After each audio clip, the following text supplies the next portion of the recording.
I'm guessing.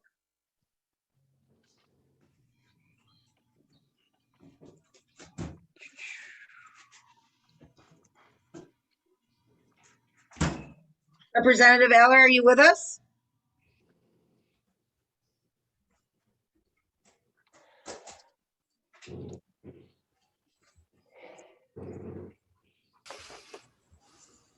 Aaron, this is Joe Bartlett. I just joined.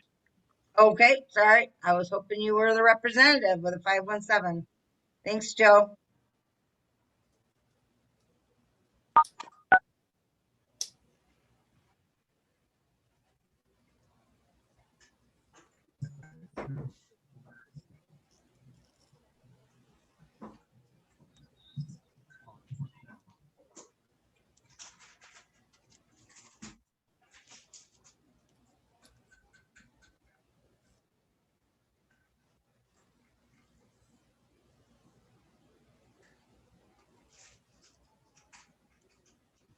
Still got them coming in.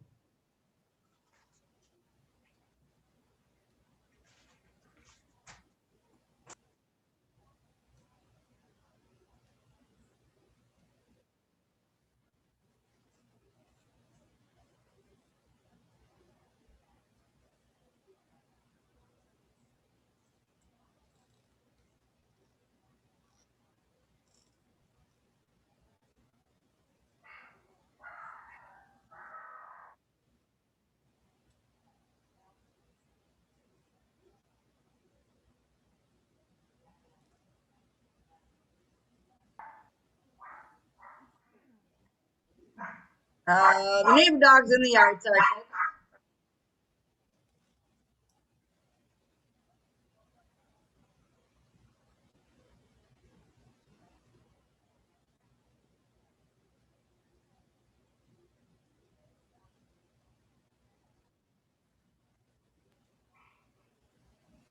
Okay, well, let's get this started here, and I want to thank everyone for coming.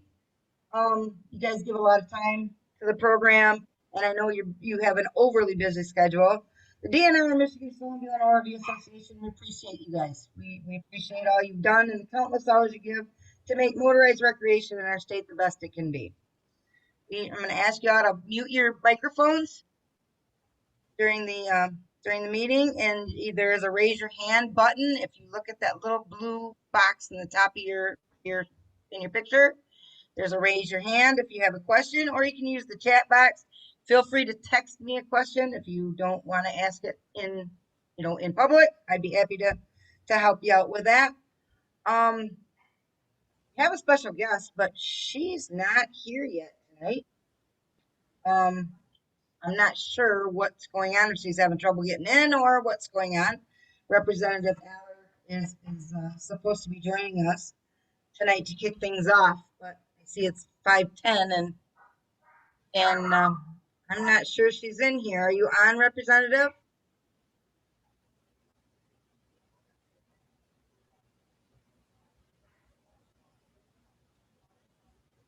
I'm guessing no. I think I have names on everybody else. I know she was driving, so she probably has to get pulled over to stop.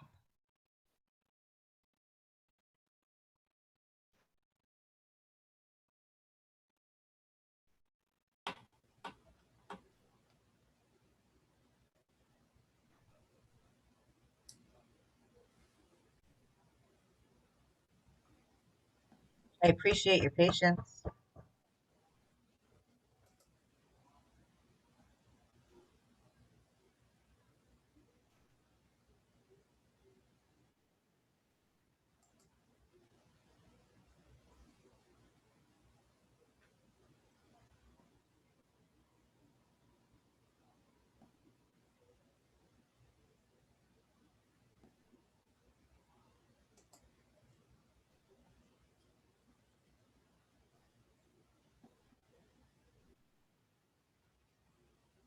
We have 22 clubs represented tonight and one fella from New York, upstate New York, that runs there and is signed on and wants to learn more about how we do things here in Michigan.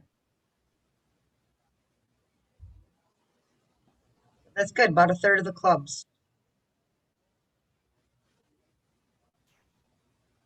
so far. I think starting at 5 is going to be a little tough for some, of course, because they're still working.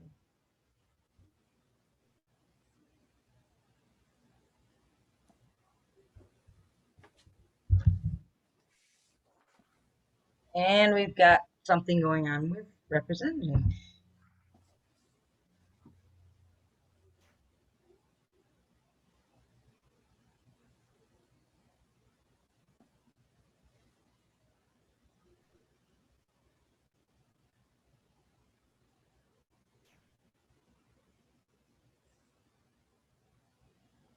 All right, she's not getting in. She says she's in the waiting room.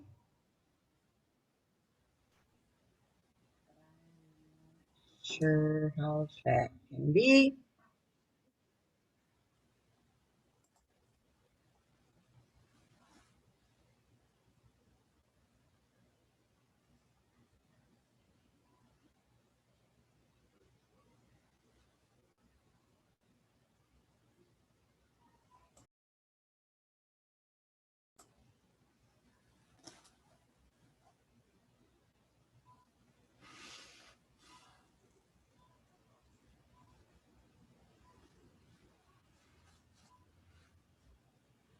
Something's wrong. I think she's got the wrong.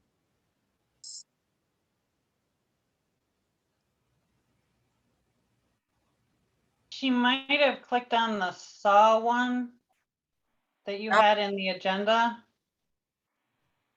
instead no, of on the Zoom one. shouldn't have. The saw one is in Teams, Yeah, but if she saw that but and we're didn't not think in about Teams. it and clicked on it, she might have gotten into Yeah, that one. she's in Teams. So that's exactly what's happening.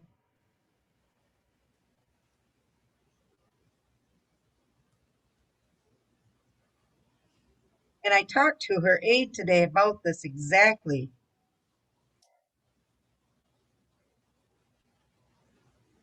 I can sympathize. I accidentally did that myself, and then I went, I'm in the wrong place.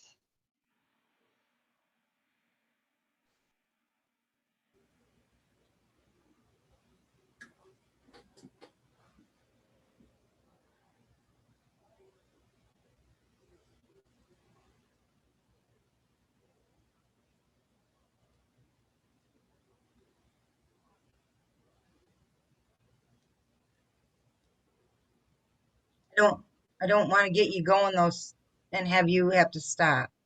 Because Yeah, no, I understand.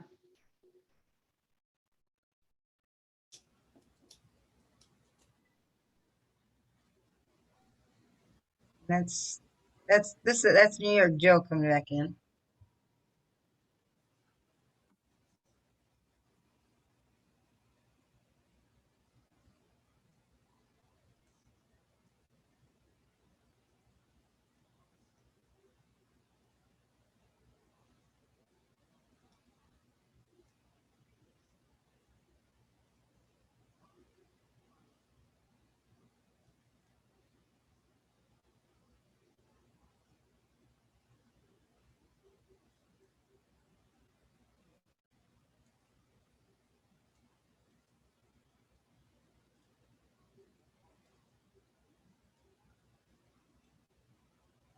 Yep, that's exactly what she did.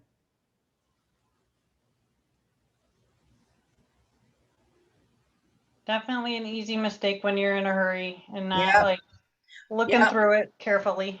yep. She went to the agenda, and it's the SAW meeting has the Teams link in there. Which will be very helpful on Thursday, but not today. Yes, yes, it will.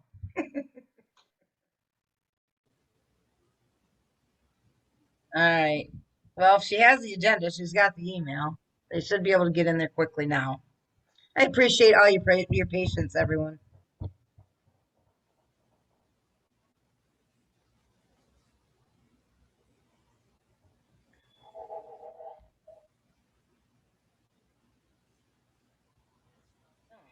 I did not.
Hey Karen, Yeah, could you let Jim Sweeney in there? Brian's trying to get on through there from his house.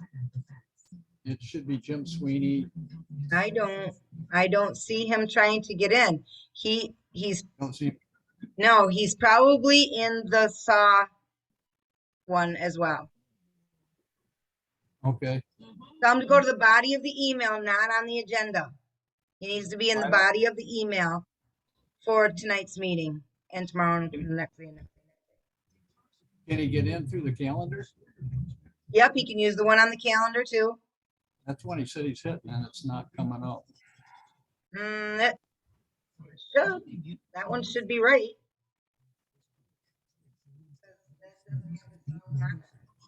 He's,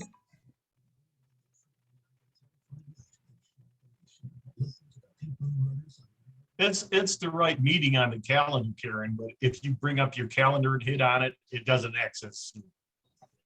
it doesn't, it won't Maybe, work. maybe that's what he's trying. Huh? No, it doesn't. It didn't work with me. It did not work with me. I had to go right back to the email and click on the Zoom. Well, that's weird. On my Well, there's one, on my one calendar. link. The one link puts the dates into your calendar, and the bottom link actually takes you to the end of the meeting. Well, I'm you not put the sure. link on the calendar, but if you click on the link on the calendar, it doesn't access Zoom. It doesn't do anything. Mine did. All right. I'm just saying. Hey, Steve, Yes, I can tell you the meeting ID, and if he types that into his Zoom, he'll be able to pop right in. meeting ID. 885.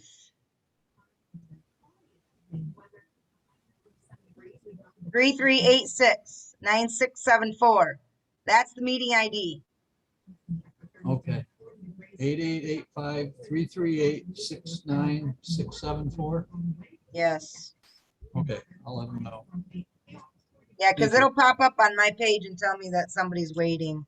Okay, thank you. So I'm sure he's in the other one. I don't just went want out and to- went back in through the calendar and it let me in. Thanks, Car. I think they're going on the calendar link. There's the top link actually puts them all into your calendar, into your own personal calendar. And the bottom link actually takes you into the meeting. So I wish we had someone that was going to be short-winded next, but I'm pretty sure that's probably not going to happen, is it, Miss Bennett? It just depends on how many people have questions. So again, I appreciate your working through these technical difficulties with me. And we may just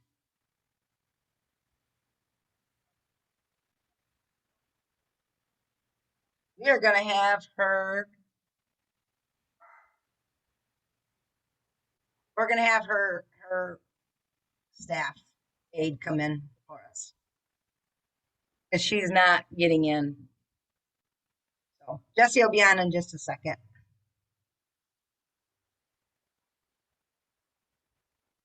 So Representative Aller she definitely is a great help to the motorized recreation group. She sees the value of recreation in Michigan, is always ready to help us out and lend a helpful hand and advice. She's helped us with this $1.15 million grant. She was instrumental in that, as well as several other projects she's helped us work on and get things done and rolling when we needed it. So we're very appreciative of her time as well. Come on, Jesse, you're killing me here.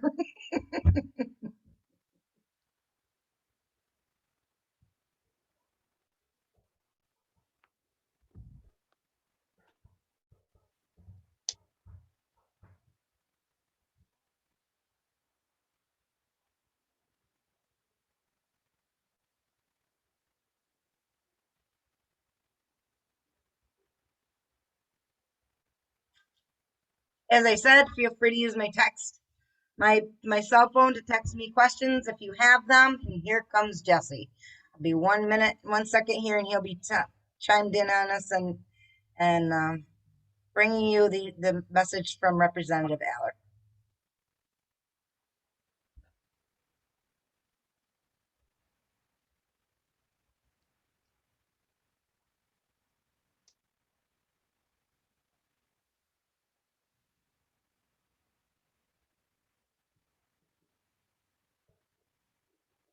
Hey, Jesse, you're muted.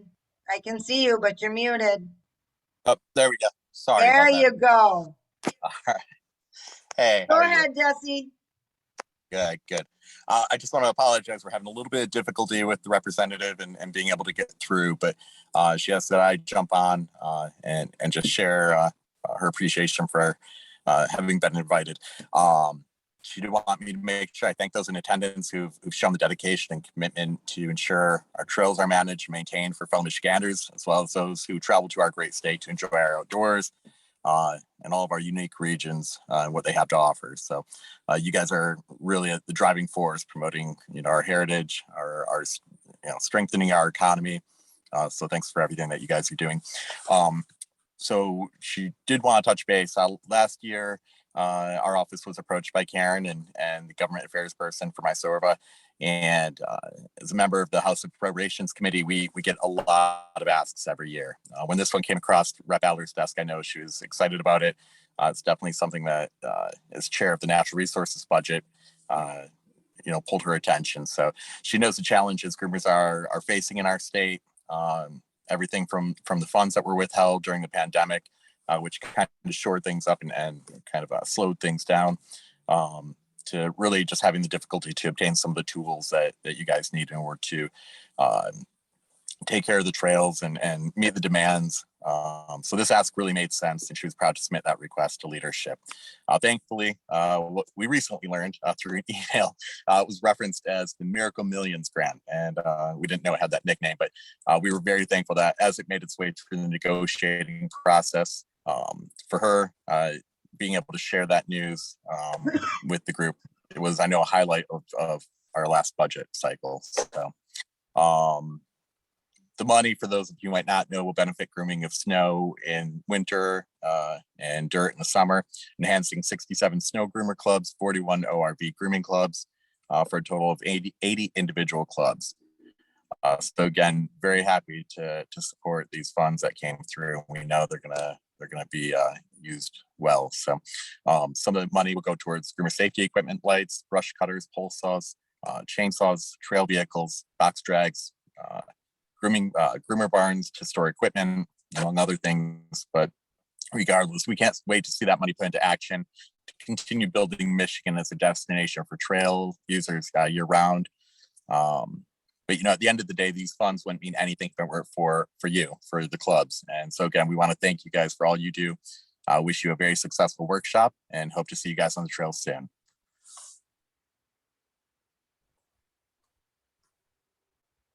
Oh, Karen, I think you're muted now. Thank you, Jesse. Oh, there you go. We appreciate your time, and I'm sorry that the representative was struggling and couldn't get in, but we appreciate that and you bringing her message to us here tonight. And if you'll pass on our thank you for all the time and effort she's put towards motorized recreation in our state, we'd be very, very, very appreciative of that as well. Absolutely. Looking forward to working with you guys for this final budget season that she has, and wishing you guys a successful workshop and a good season. Okay. Thanks, All right, Jesse. have a good day. We Thanks. appreciate Bye-bye. it. Yep. So the Snowmobile Trail Improvement Fund is complex in nature. We all know that. The careful balancing act to be accountable to the users and maintain the trail systems is no easy task. Kristen and her staff do their level best to stretch every penny in the fund. It is with great pleasure I announce to you the acting state trails coordinator, Kristen Bennett. I thank you everyone for being here. And I echo a lot of Jesse's sentiments, and all that you do. This program would not be a successful program without all of the work that you guys do and paperwork you process, and we know that this is a not a simple process, nor is it easy to completely understand. So when Karen and I started talking about Groomer Workshop, I wanted to make sure that to the best of our ability, we were giving you clear and simple understanding of how the money kind of makes its way through the legislative process and through all the hands it has to go through, because sometimes we get lost in the weeds of the finance talk and the money and that kind of stuff. And I've realized in the just under a year that I've had this job that sometimes I don't even fully understand what we are telling you. And so I wanted to bring you some of that information. So a little bit of background on me. So I have worked for the department for 25 years now, and always in the planning area. So before this acting position, I was the development unit manager who manages the staff that build all the state park and waterways facilities and the contracts that go with that. And when Paul Yauk retired, they asked if I could take on this role temporarily while we kind of looked at the section and did some other things. And so then that position has recently been advertised, and they are in the process of filling it. I'm going to share my screen here. Can you guys see that okay? Just nod your heads. All right. So trails funding. Chris, you're not sharing yet, honey. I hit told the it to share share. screen first. There you go. There you go. All right. Well, it There you said that go, I shared Chris. it, and then it said that I didn't share it. All right. Yep. And you can still hear me? Yep. Okay. So trails funding. There are three main trails funding pieces that motorized trails go through. So I'm going to talk a little bit, and I'm going to try to dial it down to snowmobile only, but understand that some of this, some of these grants that we send out are ORV and or snowmobile. So some, because our funding kind of overlaps in some places, when I talk about motorized funding, it could be a grant to snowmobile or it could be a grant to ORV or something on a dual use. So for snowmobile grants, we get about $8 million a year that go out in grants. There is a bigger appropriation than that dives into the pieces of funding that go to paying salaries and wages, some of the overhead that goes to making sure that we have IT information, that kind of stuff. But I'm going to just dial it down to just the grants that go out. So over $8 million for snowmobile grants. Then we have the Recreation Trails Program, which on its total gets $2.5 million per year. 750 of that to 1.750 of that are available to motorized projects. And I'll talk about that, why there's a range there in a minute.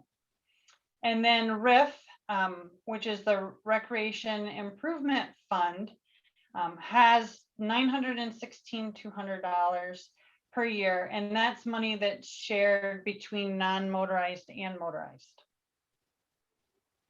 So before I dive into the specifics of those funding sources, how our projects are completed. So there really are three ways that we do projects within the DNR and with you guys as clubs. So the clubs can request under the special maintenance portion of the grants every year. And they put together a basic scope of work. They ask for amount of money, and they may complete those projects on their own as the club. So there are rules in the handbook on how we allow you to do that, but the clubs can do that on their own. Sometimes we have projects that are a little bigger and the clubs and the DNR work together. Sometimes it's us helping you get contracts in place for either engineering or design, or sometimes it is a portion of that project, DNR, whether it be Parks and Rec or Forest Management staff, may do some of the work, and then the club may contract for a different portion of it. So that's kind of a mixed project. And then there are projects where the DNR may have, you know, like a major snowmobile bridge where we are administering that project through DNR processes. So it would go to our Department of Technology Management and Budget to hold the contracts. It probably would have a full engineering scope, and then the construction would be bid out through the DNR processes.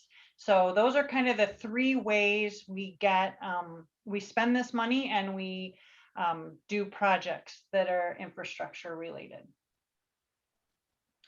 So snow grant funding. So as I said at the beginning, there's just over $8 million in total every year. So this allocation for grants must cover the needs for our infrastructure repair and replacements, for our maintenance, so grading, brushing, signing, the things that you do routinely as the club. It also covers the grooming we do in Snowmobile, and then also for the equipment we need to do that, a grooming or other equipment that we need. In fiscal year 22, we sent out just over $7 million, or issued to the clubs for their grooming, brushing, and signing and special maintenance. So the majority of that $8 million that we have total goes out close to the beginning of every fiscal year, which is October 1st, out to the clubs for the grooming, brushing, and signing and special maintenance. We hold back roughly under $1 million. Now, granted, these numbers kind of change a little bit year by year, but basically run around the same dollar amount. So we hold back just under $1 million for things that may come in amendments, emergencies that may come up, or other things that are needed on infrastructure or the unexpected things. So we always have to have kind of that small contingency pot.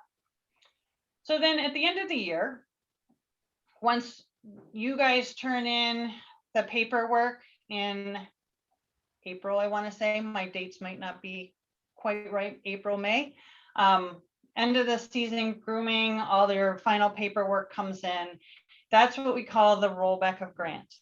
That's when we then will know how much money we have left of this $8 million for spending on equipment or any other major priorities that came up for that year. Most of the time, all the money goes to equipment. Sometimes there is an occasional like, hey, this, you know, emergency came up, we were holding contingency, we didn't spend it, but now we're going to go ahead with that because it was a priority piece of infrastructure that needed to be done. Maybe it was something that went down during the winter season that we really need to get back up and going before spring. But again, most of the time that is used strictly for equipment. Just a reminder, most of these funds have a 1 fiscal year timeline. So timely spending is important in making sure that we can, when needed, do supplementals, getting other grants, etc. So all of that paperwork that you do does play a part in how we can move the next pieces of our funding forward. So then going to RTP funding. So there's $2.5 million total we get from the federal government. This is a set aside through Federal Highway Administration. So it comes to us through MDOT. So we have some other federal strings on this money, and permissions and stuff we have to run through our MDOT counterparts before we can utilize this money. There is $750,000 in motorized funding. And then there's $1 million every year in what they call diversified funding.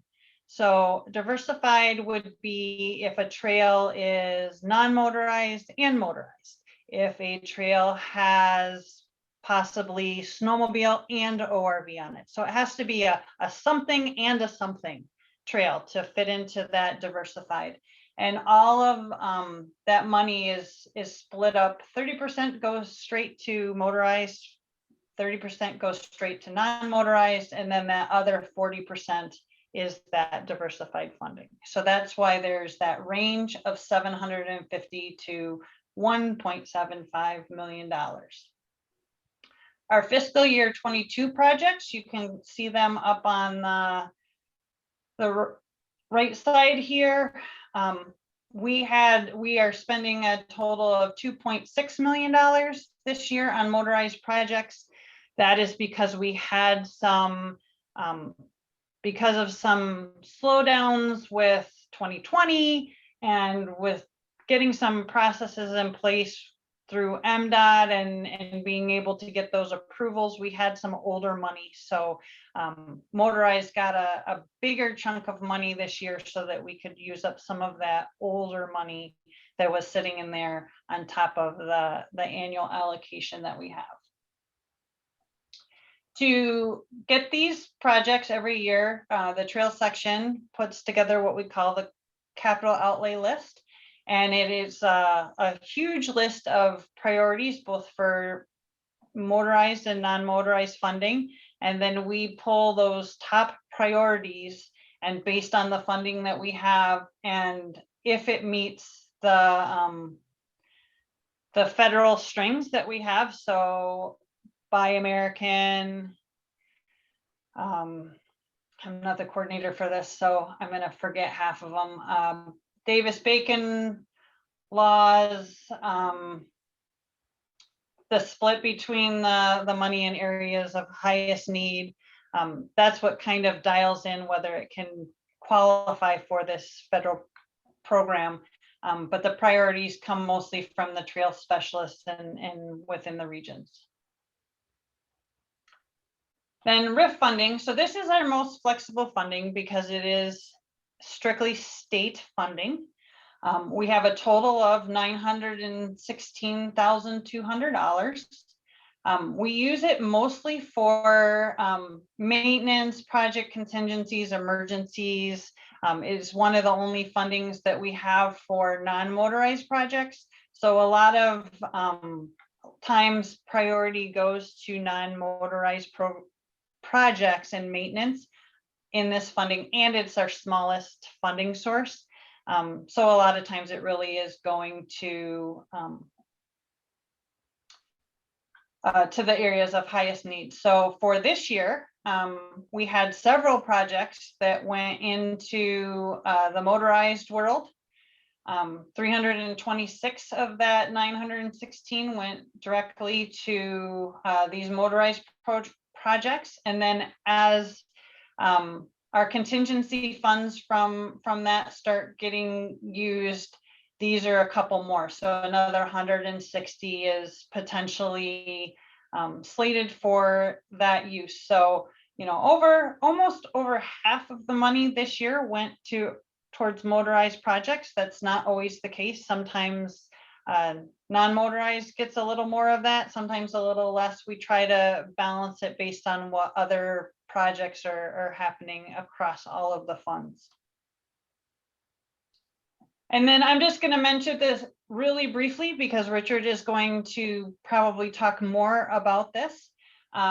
But ORV Restoration Fund is used for the restoration of ORV damage on any of the natural resources of the state on public lands that are damaged due to ORV use in conjunction with the comprehensive plan. So that has $1.1 million every year that can be used for that. And like I said, Richard will talk about that in his presentation more, but I just did want to mention that is kind of the other funding piece that does kind of fall into the the snowmobile world occasionally. So then I wanted to talk a little bit about how we get supplementals.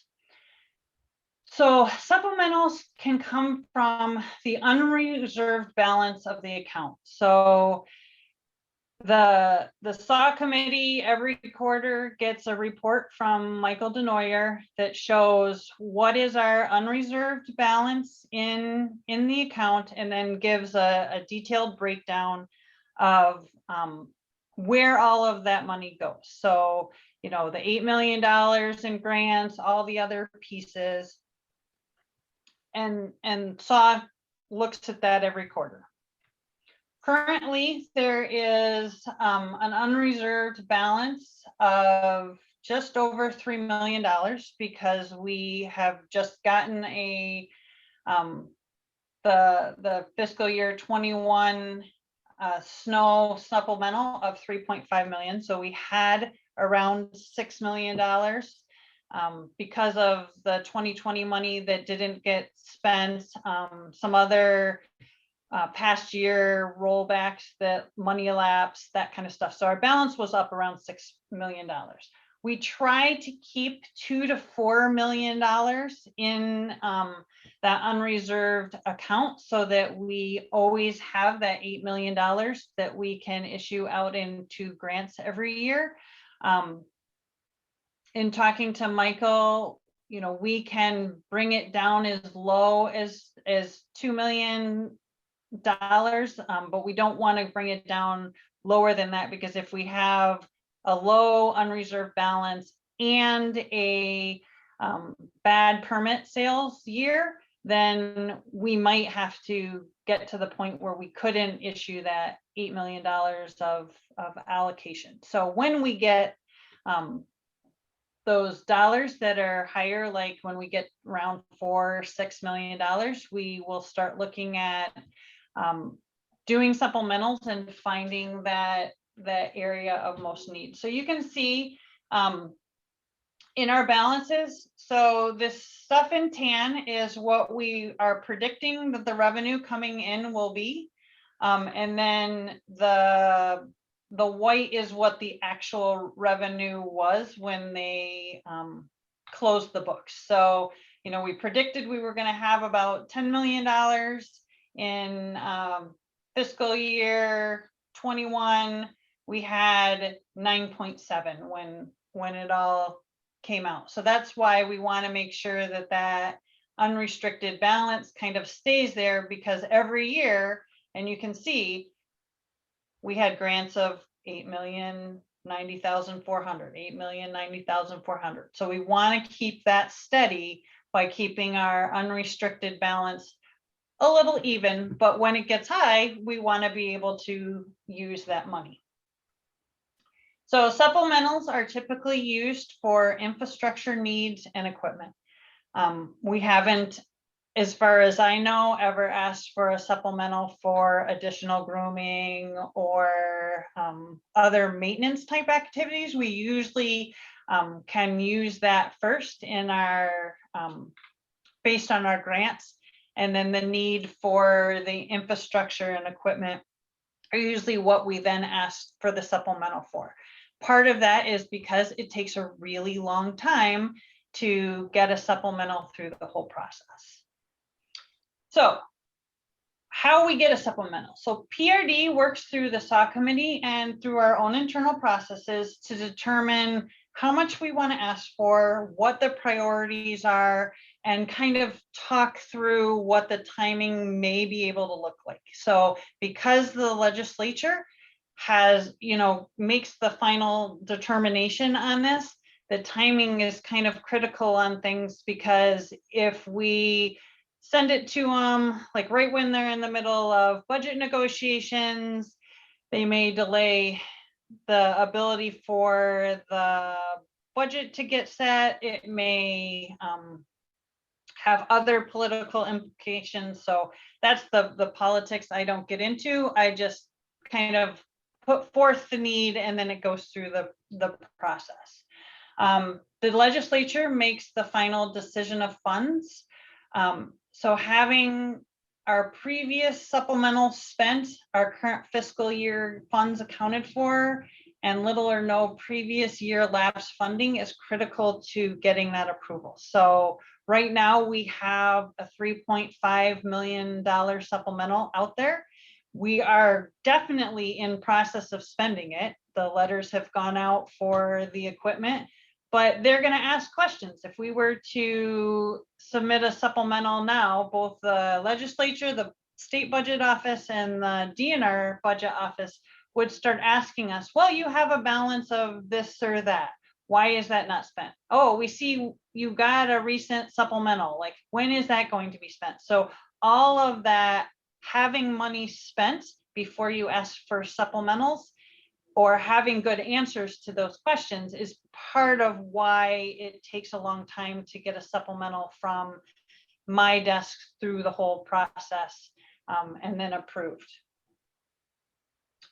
Once the PRD and SAW committee kind of like agree on what we're asking for and what that amount of ask is, then we send that paperwork to DNR Finance for review.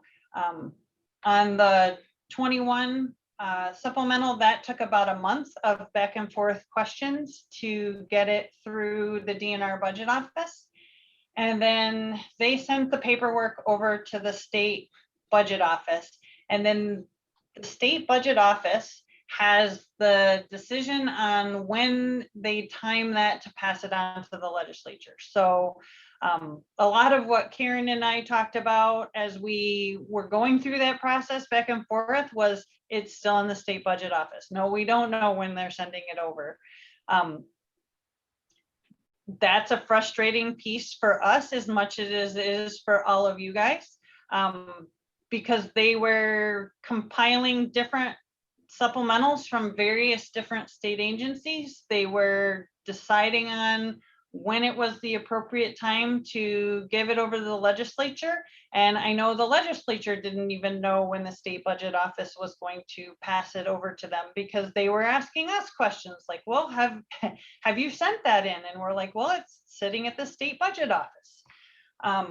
So they really have the control over the timing on that. The DNR doesn't have any control once it gets to that, only that we know that it will get to the legislature at some point once we get it to the state budget office. Then the legislature evaluates what we've asked for and they approve or deny each line item. So as some of you may know, we asked for roughly $4.5 million in the fiscal year 21 supplemental, and it came back approved for $3.5 million.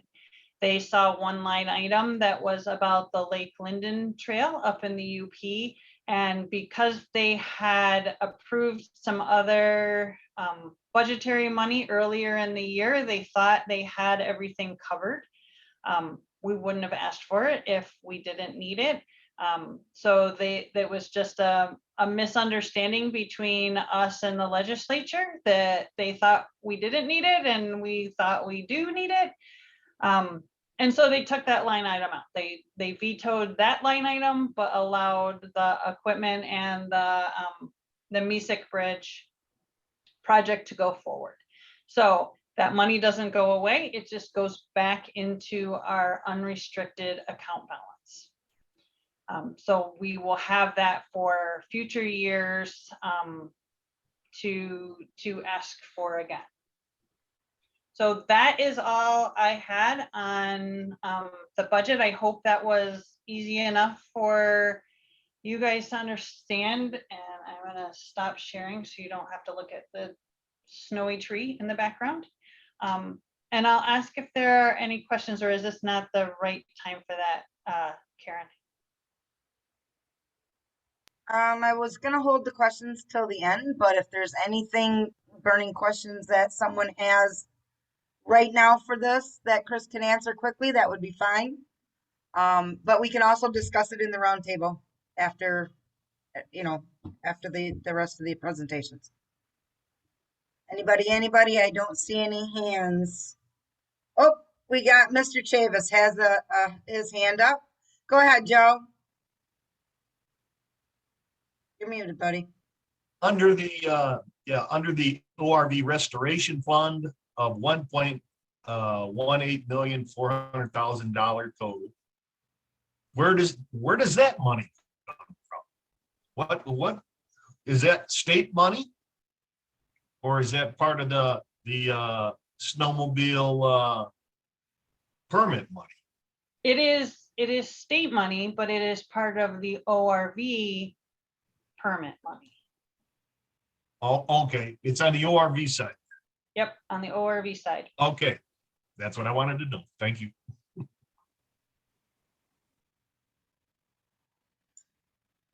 Okay, I don't see any more hands. Thank you so much, Chris. You did a great job. Very enlightening. I appreciate your time and effort that you put into that. It's nice to have that candid explanation for us. Sometimes when we get the higher people, you know, up into the ranks in the DNR, they kind of talk about stuff that we don't really understand. So you did a great job of making this very understandable for us, and I appreciate your time. Next, we have the equipment subcommittee, which of course is part of the Snowmobile Advisory Work Group. The individuals, there's a team of them.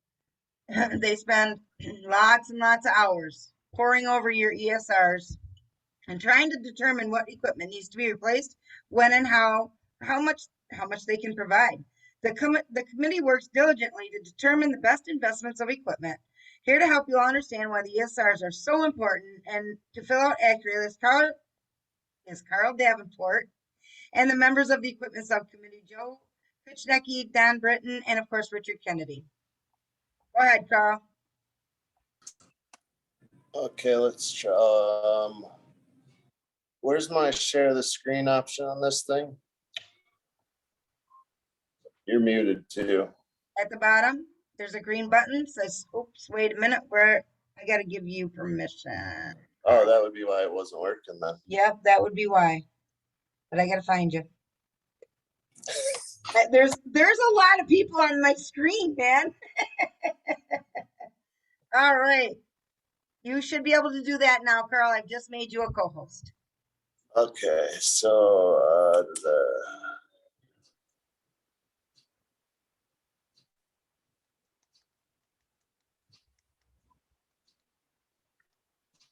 all right, can you see that?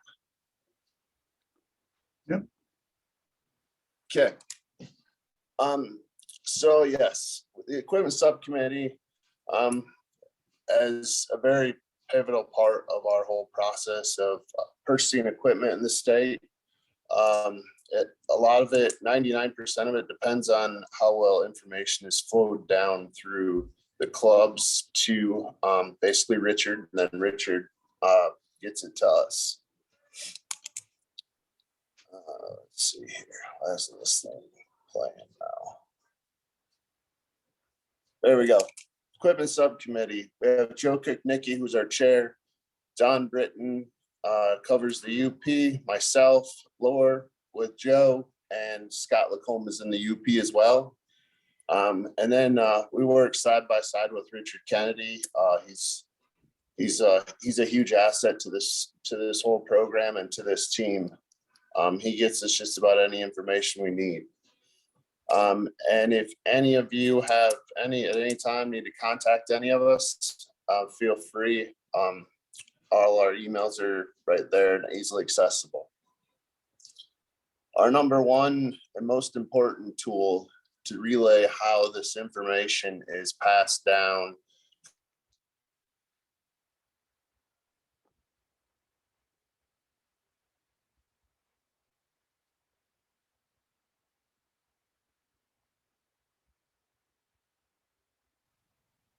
We Think we lost you, lost- Carl. Yeah, we lost you, Carl. He's not muted though. Well, these forms are equipment subcommittee, or equipment form Yes. PR 1856 is for the equipment. Lists all your equipment, the hours, the age of the equipment, what's wrong with the equipment. And then, of course, the second page on the right is for the drags. List all the drags and with their year, the, repairs that need to be done on them. And then, of course, request whether or not you need to be replaced. And then we look at it from that point.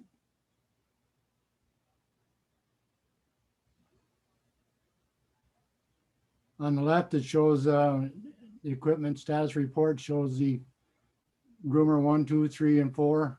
So you make sure you list all your groomers, age, hours, and then anything that's wrong with them.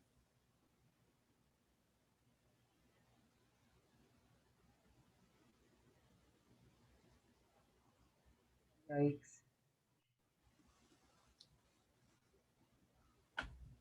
Can you hear us, Carl? I just texted him too. Something's happened with his internet, I'm guessing. But maybe Don, you can explain to them why it's so important that these are filled out accurately. I know that's one of the things Carl was going to talk about, was that sometimes people aren't maybe as critical as they should be with these reports and feel like they're saving the program money. Can you Yeah, when elaborate you- on that a little bit? Right, when we do list all the equipment, it's a good idea to get any repairs or anything, get estimates on costs for those repairs. So we get an idea what, if we have too many repairs on that piece of equipment, obviously that kind of, and the hours and the year of it, kind of, it shows up and we make a decision at that point whether or not to replace it. It's very critical to get the estimates and the repairs accurate on those, on that ESR report. So that holds true for the drags also. Make sure you, if you have to have a drag that's rebuilt, get the manufacturer, dealers to give you an estimate on rebuilding the drag. Are you there yet, Carl? I think he just hopped off and I'm gonna give him 1 second, Don, and I think he'll be back in. I bet you his computer froze. So Darn go ahead, computers. go ahead and keep going. And I'll let you know when Carl pops back in. Okay, the most critical things on these is the hours of the machine and the year of the machine. We try to rotate equipment as often as we can with the money that we have. It's and the other factor, of course, is we want everybody to be aware that if you read the handbook, it shows standard equipment only on replacing equipment. That does not mean club cabs, 300 horsepower, that kind of stuff. It's, get your quotes from equipment suppliers, dealers to list standard equipment only. We have a ceiling on what we want to pay for equipment at 250,000 or there, or as close as possible to that. So we encourage everybody to just to list standard equipment. So if it's an extra on the piece of equipment, you may have to buy that yourselves to to try to keep everything under that 250,000.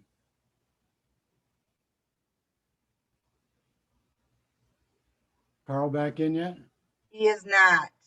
But I know Scott is on, Scott Lacombe. Possibly he could add some of his wisdom as well. Go ahead, Scott. I had to like unmute. Yep, you're not on mute. We can hear you, Scott. I'm not familiar with the Zoom. Okay. I have a No, keep question going. about the Was that you, Joe? Joe Kusnicki? Well, I had a question on his comment about standard equipment and the projected of 250,000 that you want to pay for equipment. Us as clubs, can we shop and use that shopping with Piston Bully, with Tucker, with Husky, with Bombardier, the different grooming manufacturers out there, so that we can get a better machine or a higher horsepower machine as long as we're coming in at the targeted budget. Is that, We Accept. we encourage everybody to get 3 quotes. If you read the handbook, that's kind of in the handbook that we'd like to have. well, I understand that, but you were saying that you don't want to pay for non-standard equipment. What I'm trying to say is by shopping and hitting that targeted budget, as long as we stay within that targeted budget, is it acceptable that we're getting machine upgrades? That's my question. I would say no, because if you get an upgrade and the next guy comes along and says, well, you got an upgrade, how come we can't? He wasn't as good of a negotiator, apparently. Well, it's in the handbook that it's standard equipment only. Okay. Well, that answers my question, then. Thank you. You bet. Can you? Go ahead, get in there Scott. We now? can hear you now. Scott, can you hear us? Oh, yeah, I can hear you. I'm fine. Okay, go ahead. Yeah. Did you have something you would like to add? Well, that $250,000 budget, I think you would have a hard time meeting that with any non-standard equipment on a piece of equipment nowadays.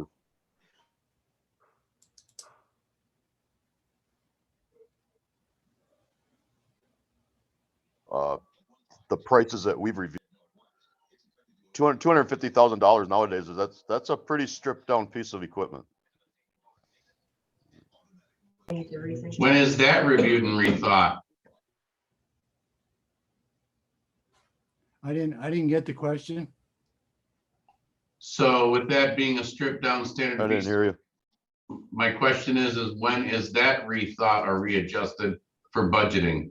You're saying that it's very difficult to buy anything at the $250,000 target budget for a piece of equipment. How is that decided upon or reviewed? We look at all the prices that come in on equipment. And obviously, like we said, we wanted to keep it under 250,000.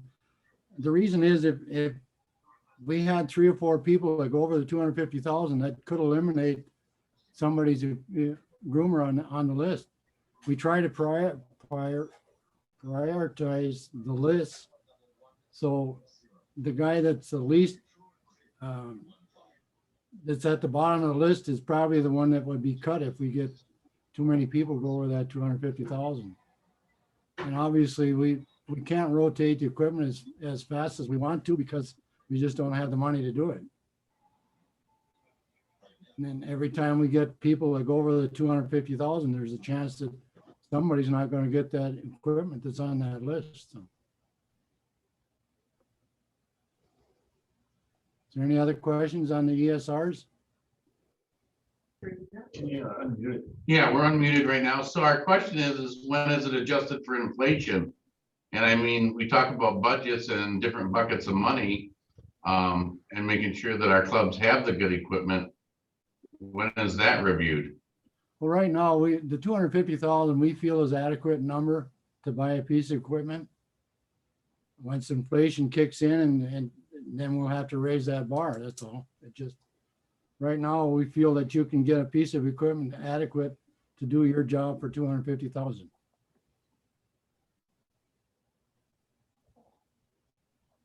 Oh, there you go. So what's the process, though? You're not answering our question. What's the process for adjusting that $250,000 amount?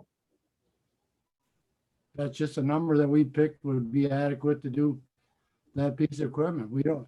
So you We put that don't- out of a hat? How is that number arrived at? What kind Yeah, of? that's what we're trying to say is how is that number arrived at? Is it pulled out of a hat? Is there some kind of calculation that occurs? Did they go out and did they check with different suppliers and what the average cost of equipment costs? How did we arrive at that number? Was it scientifically calculated or was it just pulled out of the hat? I wouldn't. Well, say- it wasn't pulled out of a hat. We got not the last go around on equipment. It'd be the one before. It'd be the one this summer. We got a lot of requests for equipment that, like 5-man cabs, toolboxes added on, you name it. We stripped all that stuff off of these pieces of equipment and came up with that number. Clubs came in like it was, like the program was Santa Claus, and we were gonna just give out anything. And if you read the handbook, that's not the case. The handbook clearly states that anything extra will be paid for by the club.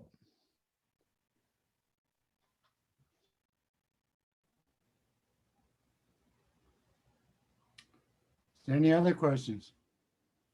But that's about how we arrived at the number. Must not have heard me. Yep, we got you, Scott.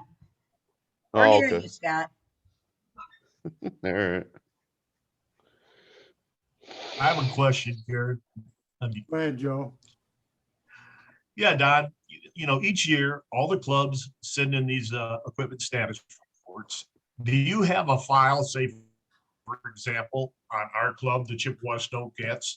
Do you keep a file of all these forms that we've sent in over the years to look back at this piece of equipment that I'm asking to get replaced? And you can go back and look what I had on that report last year, the year prior, and everything we've done to that piece of equipment to keep it running, to be able to groom our trails. Do you keep a file like that on each club? Yeah, Carl is a computer guru that does all that. I think he keeps at least 5 years. He's Okay, got a spreadsheet, Joe, that he puts it all together on. all right. He's got lots of years. I mean, he's been doing it, 5 to 7 years at least, and then brings it to the equipment committee. One of the points Carl wanted to make was there's a lot of zero clubs. They don't turn in anything. They just write down what the equipment is, and there's no reports on it. So this year we had 2 clubs that came in. The groups kind of split up at the 11th hour. And all of a sudden, the new group came in and said, this equipment's a piece of shit. Can't work with this equipment. It doesn't run. There's no lights. Things are broken. Well, none of that was noted on the ESRs when they went in. So there was no money put aside to take care of that equipment. That's what these overages need to be. So one of the points Carl wanted to make was how important it is that these ESRs are filled out accurately and completely. And when he was talking about that was when I said, I think that you need to be here and talk about this. And my guess is he lost his internet because he's not coming on. He's not answering his phone. He ain't anything. So I think we lost him. So hopefully if he is able to pop back on later, he can delve into that just a little bit more. But it's real important that these guys know what they need to know about your equipment. That's the bottom line. You're not saving the program any money by not filling those out accurately. And I know some people do that. We have a paperwork that says that there's some clubs with zero maintenance dollars. Zero.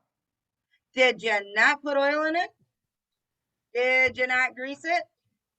There's got to be maintenance. All those records and all those amounts have to be brought in to create a balance so that they know what they're looking for.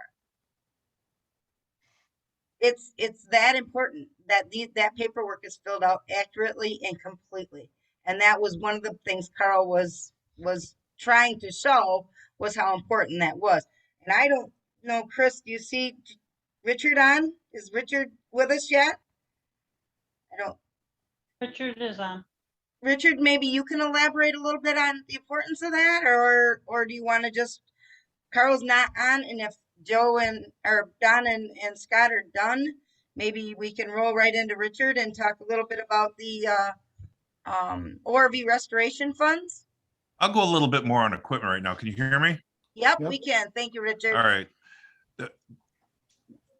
I and Carl and the rest of the equipment board repeatedly, year after year, state how important it is to fill out the equipment status report thoroughly.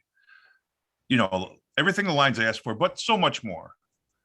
It's also good to put estimates on there if you need it replaced. But I also look at other things. These groomer reports you fill out, those are very important to me. I get all that data in and put it into the cost analysis. I see how much parts cost. I see how much repair was done. I see how much maintenance was done. That gets put into the equation. Also, field staff recommendation, also amendments that are done for major repair. If we know you put 4 new tracks on, it's going to be either on your ESR, it's going to be your amendment, it's going to be part of your Groomer report. All those things all also are taken into consideration for equipment list.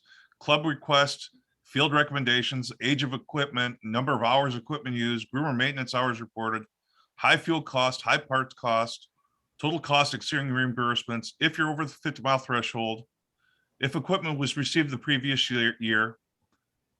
You know, we're looking at other moving machinery now. If used machines can be moved to the new locations to help spread things out. If we got 2.15 million for the supplemental for equipment, 250,000, that's 8 machines out of 180 machines in the fleet. That ain't much. And to raise the cost, say 300,000, 350,000, that means not 8 machines, it means 7 or 6 out of 180,000 or 180 machines. This stuff is critical that data is entered correctly, reported correctly. You get with your, see if you get with your field contact and your 50 in your unit, they can even make a recommendation that this machine for this club is the worst of the 20 I see. That's important. It helps. You know, it's not squeaky wheel gets the grease sometimes, but we want to make the stuff objective, not subjective. We don't want to play favorites. We want to make sure everyone gets one. We're seeing it this past year. Many clubs have older machinery that they take very good care of. They're still running.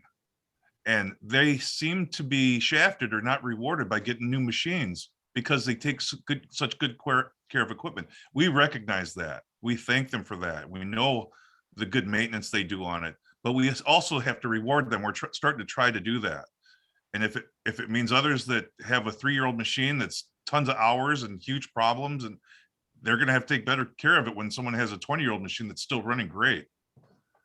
So all the paperwork involved in the program, not just the ESRs, the Groomer reports, recommendations, amendments that go out. I've done a ton of amendments this year. Everybody in the program knows that this year, just by seeing how much has gone out. That's about all I have for. I don't know how much I've stealing from Carl, but I'm sure he was going to say all of this. Well, Any questions? well, Carl just hopped back in, so I just made him, he just, sorry, a little funny here. Carl just texted me and said, "Oh my gosh, I did my whole presentation and I didn't even know you guys weren't there." Sorry, Carl, you get to do it again. So you can share your screen again, Carl. Boy, I don't know what happened there.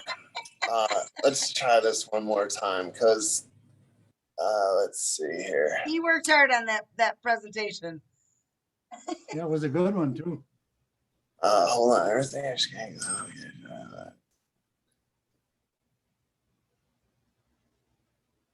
Well, while you're getting hooked up, I'll tell you that Mr. Britton and Richard Kennedy did a lot of filling in your holes for you. So we might get a little duplicate. Okay, but so I think that's fine. Go ahead, Carl. It's all you. now? Yep. Go. Okay, that's great. God, I was nervous the first time. Now I got to do it again. So equipment, replacement, repair, the importance of your paperwork. It's very critical, top to bottom, and from the people that drive your groomer all the way to the person that submits the paperwork. Our equipment subcommittee, we have 2 of us in the Lower Peninsula, 2 of us in the UP. Joe Kicknicky is our chair, Don Britton in the UP, myself in the Lower, and Scott Lacombe in the UP. And we work side by side with Richard Kennedy. We have some really good meetings, and we spend a lot of time together. Your important piece to this puzzle is your equipment status report. That would be form 1856. This report is it's your documentation to give us a small glimpse into your piece of equipment. It's for both tractors and your groomers. So here's a sample groomer report. Has all the necessary information, hours, tractor. The one important thing that we have to still remember to do is indicate whether it's a cost shared or 100% piece of equipment. I find it helpful when the club rates the piece of equipment, I'll say. So this one said it was in good condition. And the paint is faded, engine runs strong, tracks are in good condition, minor electrical gremlin continue to chase, hydraulic pump needs rebuilt. Short and sweet, kind of gives a rundown of the entire tractor. Three important things to remember on this is that we need accurate year, make, model, along with the hours. If it's cost shared or 100% equipment, obviously most of us fill these out on the computer now, which is preferred. It makes it much nicer for us to be able to read them. And be thorough about your unit. And it really helps if we can stick to the guidelines of the overall stance for your equipment as it comes to major repairs. Same information on the second page of the ESR for the grooming implement, drag. This one here didn't have a poor, fair, good, and didn't have whether it was cost shared, was structurally sound, the paint was showing wear, needs to be taken to the welding shop for gussets and welds. Again, be thorough about your unit. Obviously the drag is a little easier to fill this out. And again, please use the computer. Equipment replacement. This is where it gets nice and muddy. As I said, your ESR is the key to determining conditions of your equipment, and things that rank a piece of equipment to be replaced. Obviously, year and hours are the two big ones. Current condition, recent repairs, parts and maintenance costs, and the location miles groomed with the unit. All these are good things that we pull from the ESR. Sometimes maybe Richard makes an amendment, whether it be preseason or during the season, to your piece of equipment that maybe you'll give it another year's life. That happens sometimes, but then we'll also have one that goes from the good list to the not so good list. So these are just kind of things we use to determine which equipment gets replaced. Obviously, we have to do that within the constraints of the budget, which Chris did a very good job talking about that money. Repairs. Your major repairs, that would be tracks, engine, transmission, tractor tires, the ones that are on the tractor themselves, and tire chains. Those all go into your field contacts and then to Richard. But those are the major items that are covered under major repairs. Under your routine maintenance, which those costs are covered through your per mile reimbursement rate, are things such as fluid changes, filters, lubricants, cutting edges, wipers, light bulbs, lights, hoses, drag tires, windshields, mirrors, minor welding. Those are things that we can take care of through our clubs, as we're paid for them through the per mile reimbursement. Here's another important part to the puzzle of accurate reporting. This is the weekly Groomer turn-in sheet. Many of you have probably never seen one of these. This is what whoever does your paperwork tabulates your weekly miles and sends this into your contact, who ultimately sends it to Richard. One important note on this is for this year, there's also there's a box that was added to this for your hour meter for each unit. For every week that this form's filled out. The importance of this is documenting the Groomer repairs accurately. And it gives a complete picture of the cost of your Groomer. Richard makes a wonderful cost analysis sheet every year that we use, and we look at the things that were hours that had to be put into your groomer. The first box on the middle left there, that would be your groomer maintenance hours. You want to document how many hours you spent working on your piece of equipment. The far right two boxes, one of them is your groomer parts costs, and one is for your lube, oil, and routine maintenance costs. Both of those things, it's not a reimbursement line item. That's just to relay the information to Richard that you put money into your tractor, whether it be in the form of parts or like an oil change. And the remarks box on the bottom, some people put down there, what did an oil change, $150 or whatever the case may be. I see it as another good option too, as you can have that for your paper trail. So this is my favorite part here, I guess, is what I've tokened as the $0 clubs. Every year on Richard's cost analysis sheet, he has all the costs for the two line items that are off your weekly turn-in sheet, the parts costs and routine costs. There's also a section for maintenance costs. And then I also have in this form the cost per mile and the fuel costs per mile.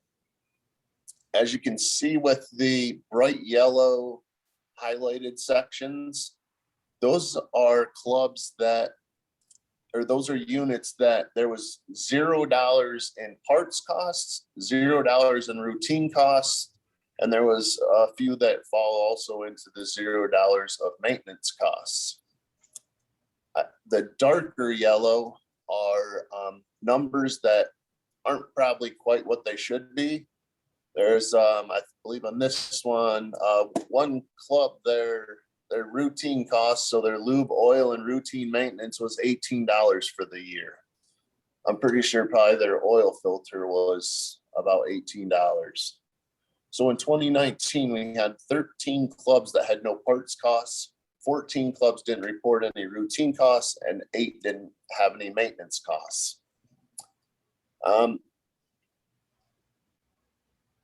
This graph right here, it represents the red line is the reimbursement rate for the year.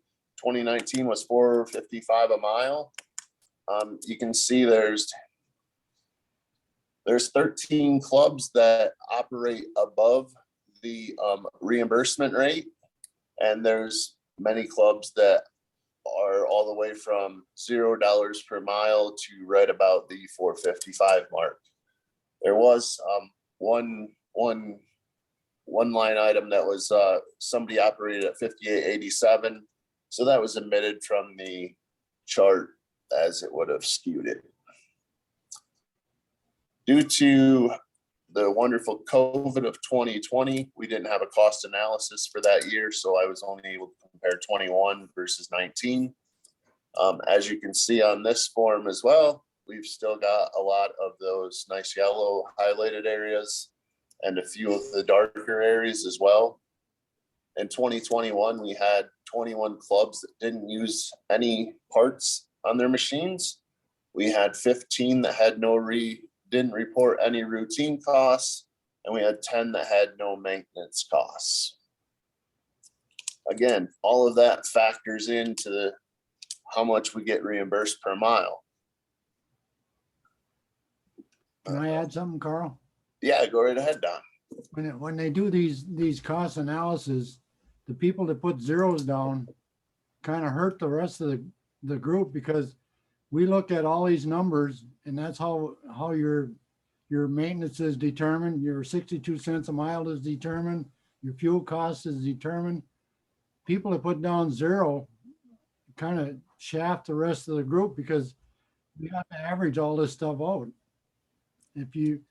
When you don't fill in proper amounts in these line items, it kind of puts a shaft to everybody else. So I encourage everybody to go over these these line items and make sure you put all your costs involved in there. Go ahead, Carl. Yes, that's exactly. Question. So we've got all kinds of clubs that are downstate that we don't get snow and their operational costs are so much lower than those of us that start very early in the season and finish late in the season. How is that balanced out? Because here, you might have a club that never got snow, let's say Tawas, right? And they got a groomer and they never went out because they never got good snow to groom. So now if they're putting actual costs are super low, or a club's not grooming at all, which I'm sure there's plenty in the lower part of the state. How is that calculated properly then? Hey, this is Because Joe. Can you hear me now? Yep. We can hear you, Joe. All right. That's a very good question. I'm just going to jump in for a second. It's all figured on the cost per mile. So if they didn't groom and they didn't have the same expenses, it's all calculated. Does that make sense? Yes, it does. Thank you. I guess it was just when they're saying that people with zero cost and they don't put any dollars in there, they're screwing the rest of the group. That's why I was wondering how it's being calculated and averaged, because again, it's not apples to apples. Yep. Very fair question. Smart question too. Thank you. Yeah, so everybody's always going to have, well, they should have their initial like oil change and things of that nature. But yeah, if you're not grooming, you're not breaking parts. So therefore your costs won't be of a club that is out there every day or twice a day or whatever it may be. Well, and that's why I go back to the comment earlier about someone that's got a 20-year-old machine.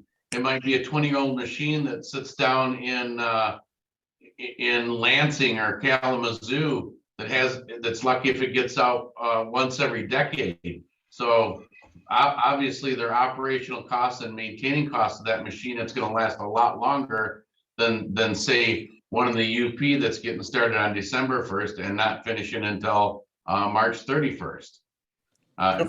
Does that get calculated into who gets new groomers and doesn't? Yeah, as you know, a couple, let's see, we go back to here. Yeah, like we talk about here on our list, and these aren't in any particular order. These are just how we threw them out there. Obviously, your hours, a unit that maybe in Kalamazoo is going to have way less hours than one in Seney, and obviously the parts and maintenance costs on that same machine in Kalamazoo is going to be far, in a low snow year, far less than what it would be in Seney. And then we look at the location of the machine as well. So all those things, kind of mash them together to come out with a fair way of tactfully spending the little bit of money that we have to buy these machines.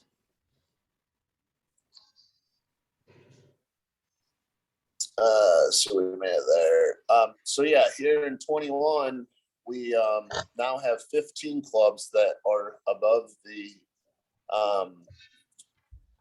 per mile, the cost per mile reimbursement.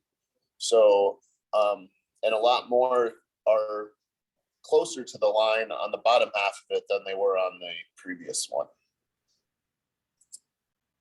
So what does this mean? Accurate reporting helps with determining the equipment replacement. Accurate reporting will eventually equal out to the higher average, or will equal out to a higher average cost per mile.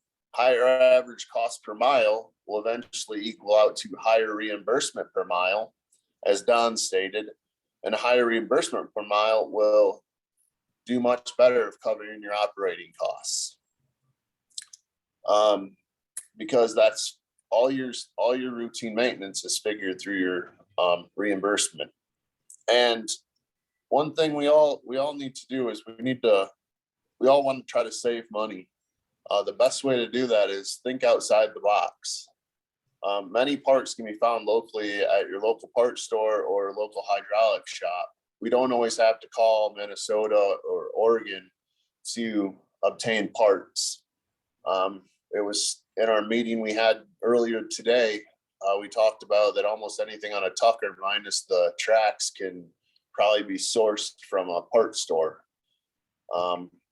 Me being a piston bully guy, all my oil filters, my fuel filters, everything like that, I get it right at my local parts store, and they give me a little bit of a discount as well. So they've all got Cummins motors in them, so it's pretty common motor in the world. So we don't always have to. We got to try to help ourselves by thinking outside the box to save some money on these things.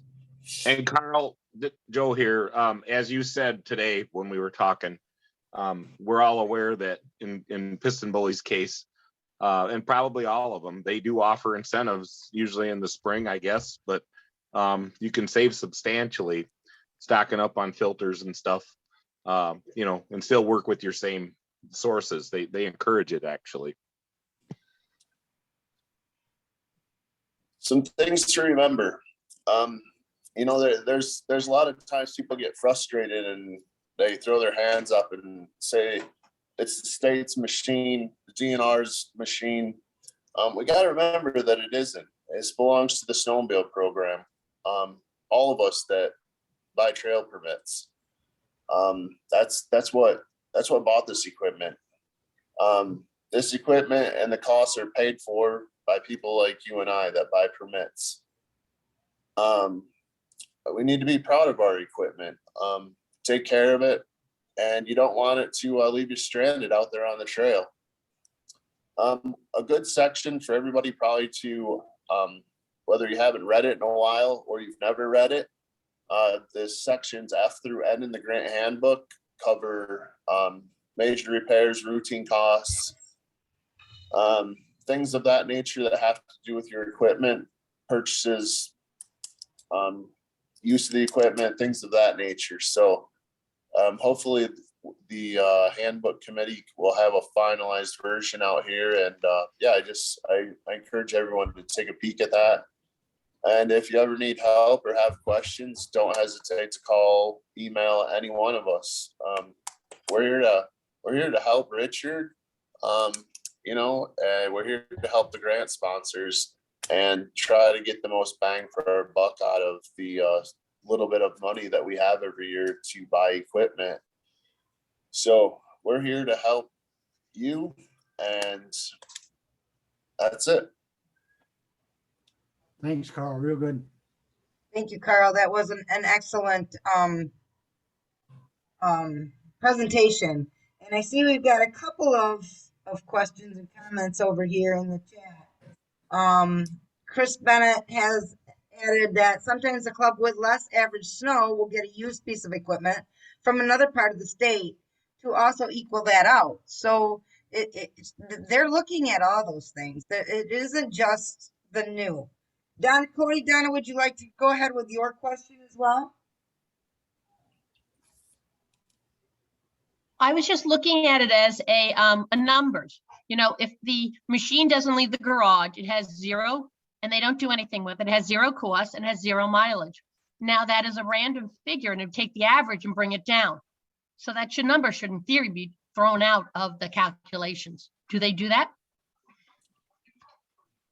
You're right, Donna. It's 0 miles, so it doesn't count. But if you look on the bottom of zeros out, it goes on the bottom. If you looked at the curve, it was on the bottom line. It's included into the average. There's 4 at the bottom. So where did those numbers or the 4 zeros come from? Carl's going to have to answer that. I can tell you we don't take that into will we tell do you that take that into consideration. I think that the bottom line on that, on the sheet that Carl was showing you, was probably the club in our state from last year that didn't groom at all. Never turned the wheel. It never happened, and that's why you've seen zeros all the way across. And that's fine, but if you looked at the curve you're coming in, is that 0 then included in the calculations of the average? Carl? I think that would probably be more a question for Richard than myself of how he figures out the calculation of what we get paid. It wouldn't count at all into the fuel at all. Zero miles, zero fuel purchased.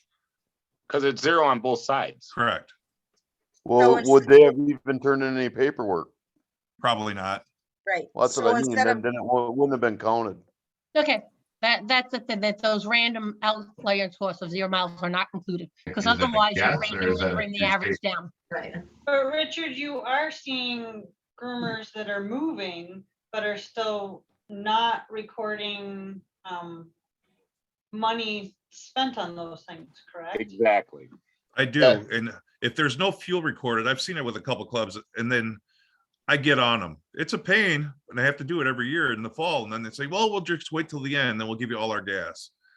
And I got to send a reminder for a couple months, and they finally get it. And then it throws into the average for the fuel.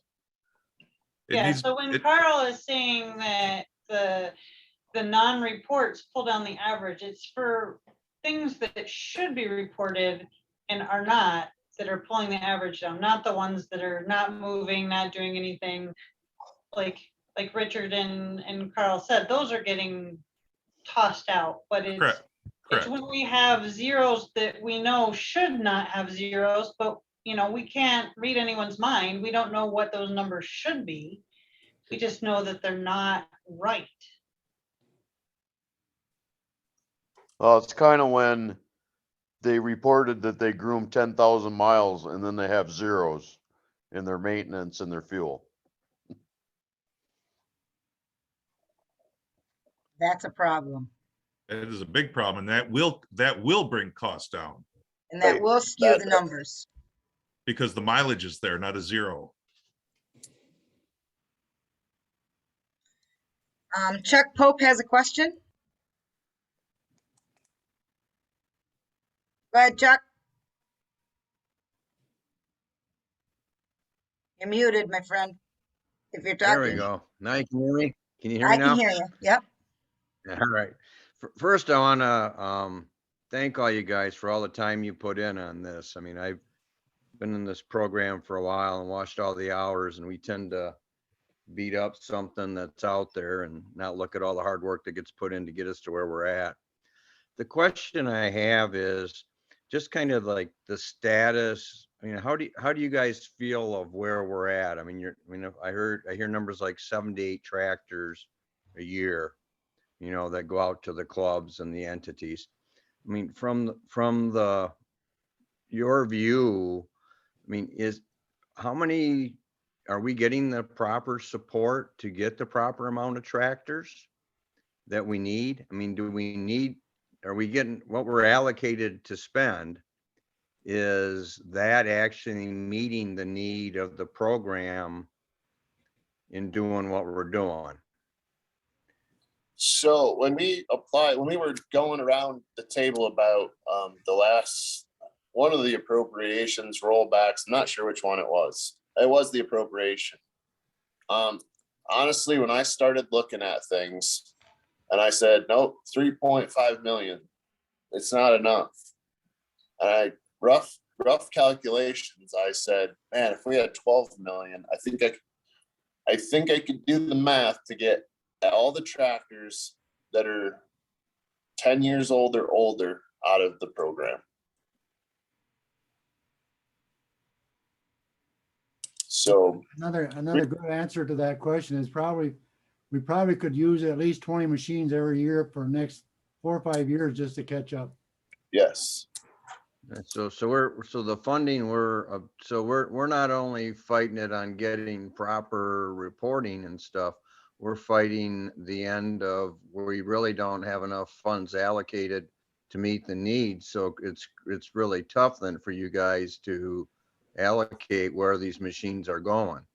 Amen. And the limiting factor on it is that permit sales are what permit sales are. So the top allocation can only be as much as, we get in permit sales. And then we have to, like I said, in the funding side, you have to look at, okay, what is the infrastructure? What do we need to do? And what are the, the equipment we need to do that work? So, having to split up that $8 million to kind of cover everything, we're always gonna be behind. We don't have enough in permit sales to get ourselves ahead of the game. So we balance it as best we can while encouraging more people to buy permits and snowmobile. The downside of that too is the more snowmobiles you have out there, the harder it is to groom and keep your equipment up. I mean, it's kind of a never ending circle. Yeah, it's a constant chase your tail. The more Richard learns up, we try to juggle the dollar figures and look at all the needs of the program versus just a small narrow window. It is, and that's why I said sometimes, a tractor piece of equipment may be at the the middle of the top of the list, and that tractor gets some repairs and another tractor goes south. It's a juggling act of when, why, how. We just did it here a couple 3 weeks ago. Trying to make the best decision, not knowing what the next 2 months held. This was an excellent question. I just like to grouse a little bit right now. This has started for years. I've been doggy paddling my best to keep my head above water for years. We've been doing this since cost share went away. Program we used to buy $69,000 and it would buy 30 machines a year. Then it went to $90,000. We bought less. 100% machines, we bought much less. On top of the prices of machines going through the roof, inflation, tier 4 computer things inside machines, going to 100% repair, and we're doggy paddling. What can change this? Who knows? These are program issues that really need to be talked about. But I'm telling you that $1 million in repairs every year because we can't buy machines. You can't replace 180 machines buying 80 a year. Nope. So everyone, clubs, Holly Nichols, join the meeting. everyone has to acknowledge reality. And we're doing our best. The equipment board is doing their best, SAW is doing their best, programs doing their best, field contacts are doing their best. But that's the reality of it if everyone can acknowledge that. I don't know what more that we can do. Do your best maintaining them, expect to keep them much longer. The prices aren't going to go down. Are we going to go back to the chili cook-off fundraising pots, or do we put a hard cap on everything? Those are all part of the discussion. Agreed. That's Great kind of information, guys. You did it. You definitely. Are you done, Don? Sorry, I didn't mean to step on you. That's kind of where the 250,000 came in per machine. Mm-hmm. Yep. Well, guys, thanks. I just didn't know how far, I knew we had talked before how far we were going backwards, but again, just thanks for what you do. And I understand we got to do this stuff right. So thank you. Thanks, Chuck. Well, I want to thank the subcommittee for that conversation. They did a great job. Carl, your presentation was fabulous, and the rest of the committee, and Richard, you did a great job. Richard's got a long history of working with all the motorized groups, and he is the ORV Restoration Fund continues to cause questions. People are still not quite understanding how they use the ORV restoration funds, and Richard's going to help us understand that just a little bit better and how it qualifies and what types of trails, what it's for. So, Richard, if you want to take it away, that'd be fabulous. Okay. I was asked to do this presentation a couple weeks ago, and I didn't really understand what it was. I wrote Chris back and forth, and we were talking about disconnect and missing links or things. So I'm going to go do an overview. And then at the end, if there's particular questions, I want you to ask, and I'll try my best, but during the presentation, I'll do my best to explain as we get to a certain ending, okay? So I don't have a PowerPoint. I'm sorry, I'm busy every day. So I just put some things together. And I'll try to share my screen with, I have just a minute, Richard, I have to give you permission to do that. okay, Now you can. And if we could hold all the questions until the end, because right after Richard's done, we're gonna roll right into a round table and we can talk about all the different questions you guys have. okay, let me set this up the best I Yep. can. Use the green share button at the bottom, Richard, and if you have it open, it should pop right up for you once you click on it. Okay, let's see. Oh. Share screen. Yep, at the very bottom in your tools. Share. Yep. Everybody seeing this or no? It's got, yep, we got it. We got it. Okay, no, let me. This right here is the ORV grant lines.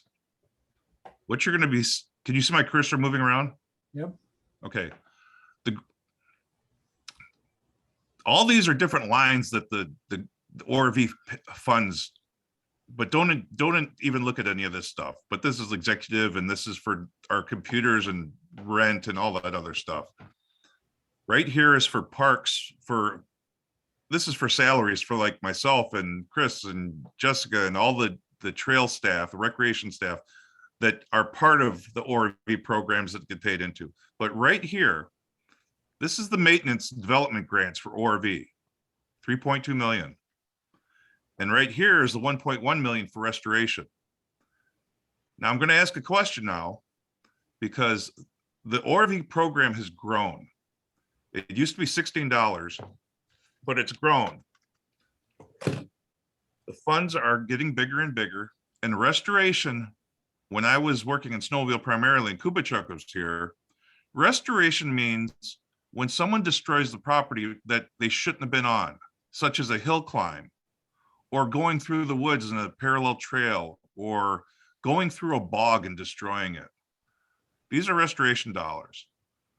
So any nonprofit, snowmobile, ORV, or government agency can qualify for an ORV grant. And that can be maintenance or restoration. Now, there are, can you see this or no? Did it change?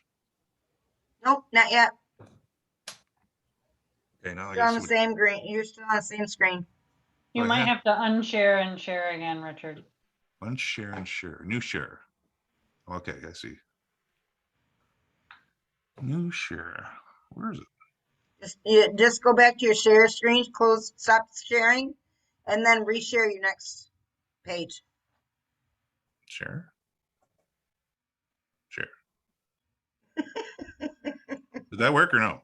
Nope, Ah, you have to shut it off first. So if you shut- click down on your share screen, it'll say stop sharing. And then you're gonna, stop share, okay. yeah. Now we're back, and now do share again, and you can go to your next page. Okay, I see. So share screen.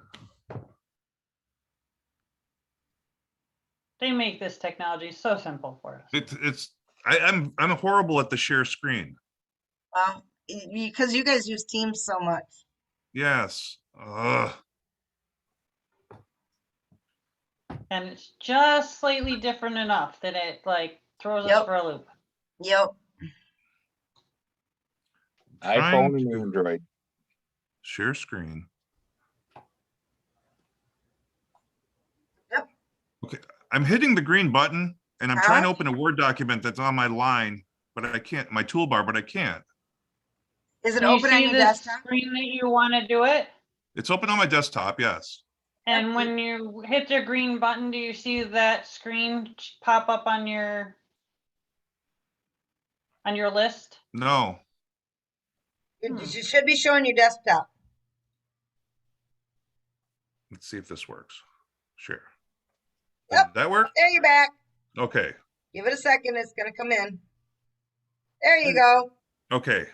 These are all these snowmobile clubs that get an ORV grant.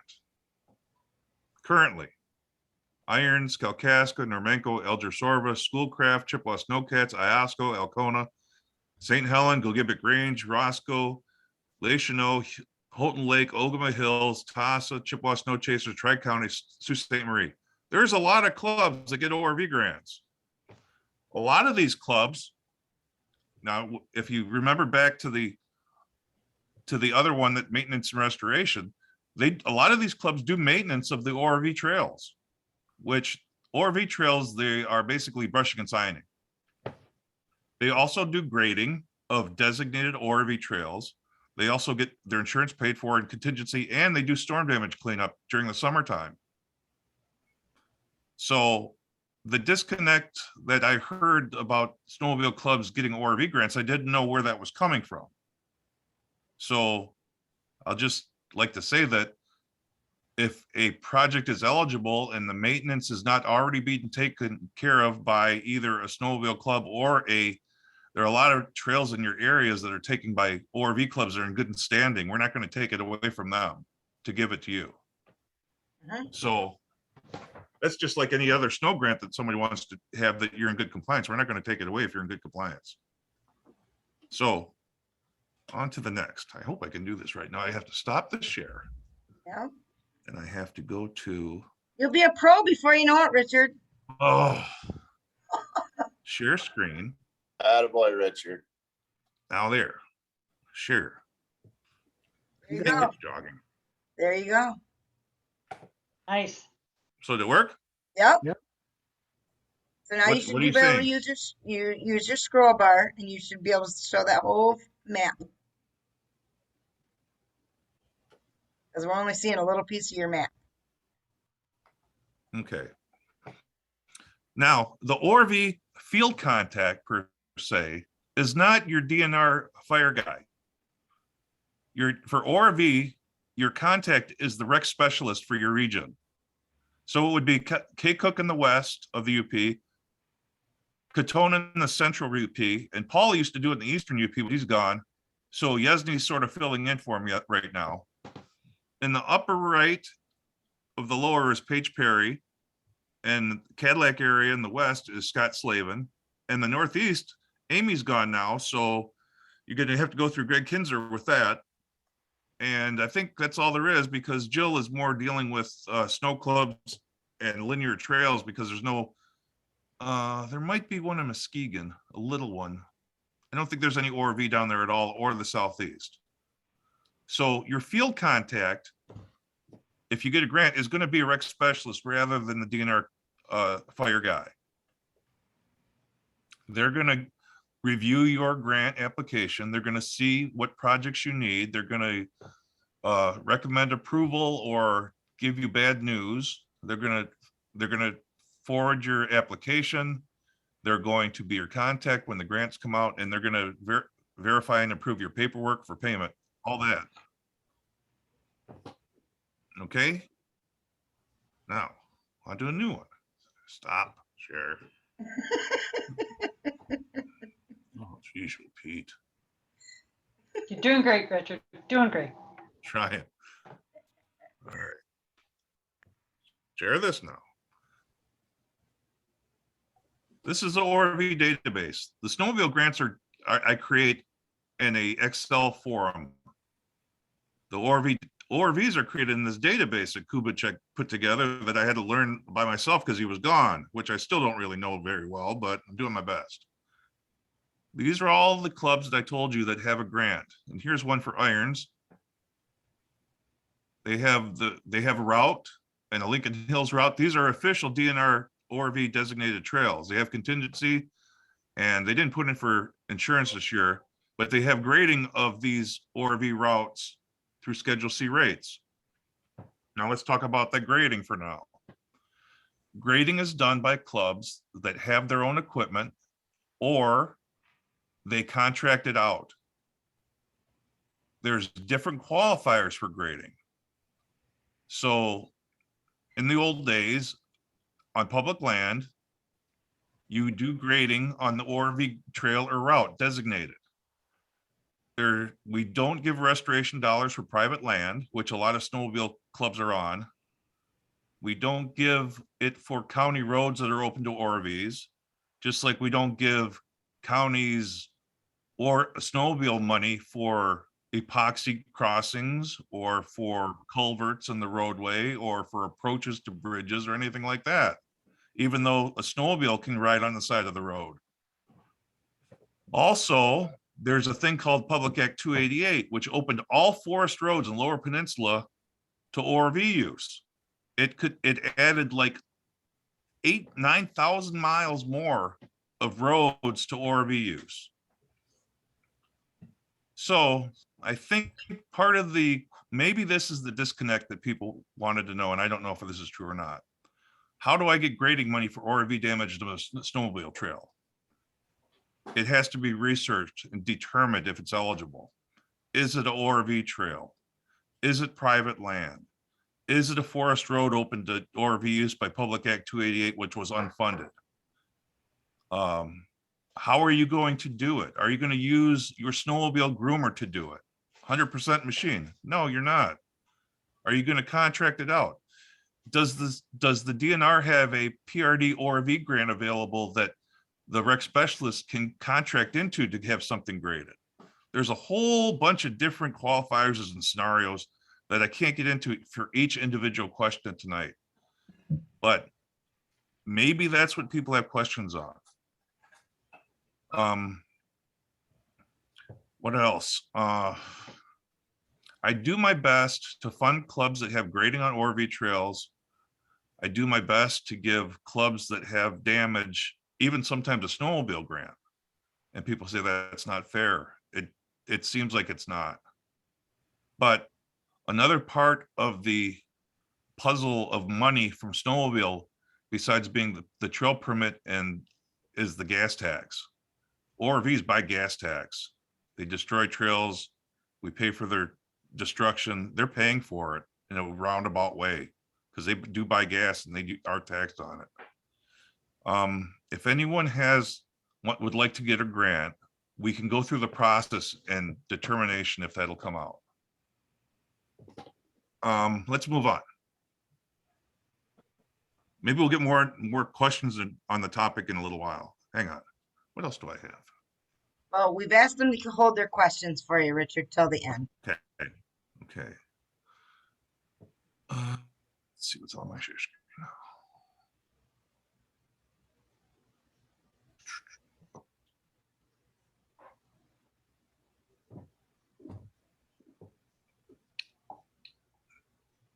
This right here, can you see this?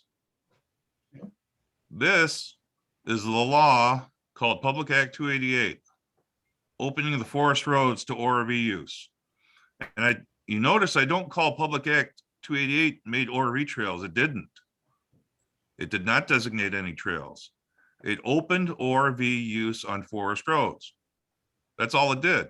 And it didn't fund anything. I don't know if this was for tourism. I don't know if it was because snowmobiles could go on the roads.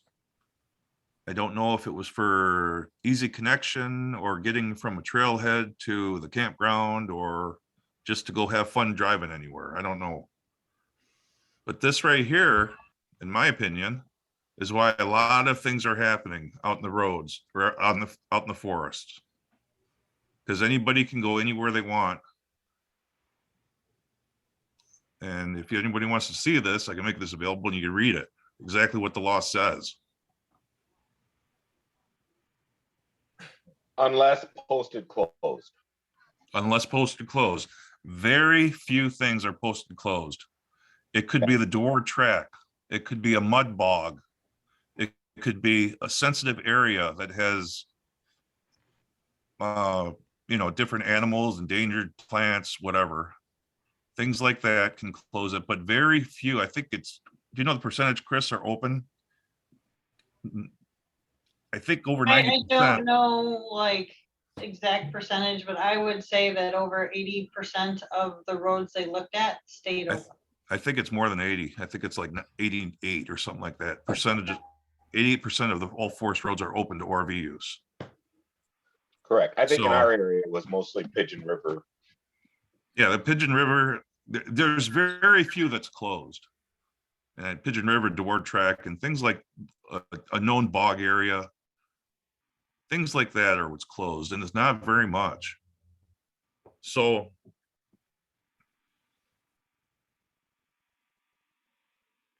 oh, where was I going with this? This throws a big monkey wrench into the whole thing. And I know that right now there's trying to be I can't remember the one that's going through Karen right now about closing motorized trails or motorized use between December and March. I don't know. That's our legislation. Is that going to apply to 288 forest roads too? Won't to seasonal roads. No, they'll still be open to, this is more on the dual pieces of trail. Dual designated. We can't close the seasonal roads because people No. use those seasonal roads to get to their properties. Yeah, well, these are forest roads or seasonal roads, the county roads that are, what do they call them? They're county roads that are unplowed but they're not closed. A car can still drive down it. Seasonal roads. Right, it's a seasonal road. Right. So it'll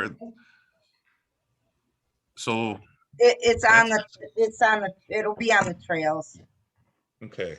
That's where that would apply. Now, there was one more. What did I want to show? I think one of the myths that's coming through, Richard, is when they're saying ORV restoration funds, when a snow club has ORV damage to their trails, how do they apply for the restoration funds? And what fund is that coming from? Is it coming from snow? Because if it's coming from snow, that doesn't do us much good to call it ORV restoration funds when snow's paying for it, but the damage is clearly done by an ORV. I think that's what what I'm getting from my guys that call me. That's their question. Where's that money coming from when I apply for ORV restoration funds? Because ORVs have tore up the trails. They're trying to get them back in shape or whatever happens. I'm not a groomer, Richard. You know that. So Yes, those are the questions they're asking is how and where do those funds come from? Are they coming from ORV or are they coming from snow? if it's an ORV grant, it's coming from ORV, and if it's a qualifier. So that's how we have to figure out where it's at, what it is, when it is, and to see if it's eligible. So it's kind of a case by case then. It is. what you're It's saying? very hard to answer a big question like that in a simple answer. And that's probably where this confusion is coming within the clubs because they talk amongst each other. And that's where this confusion's coming from. Is it about grading or is it about destroying a groomed trail?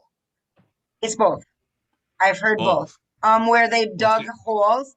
So they go out to get the trails ready in the fall and they've got a 4 foot by 8 foot hole that's been dug by the ORVs.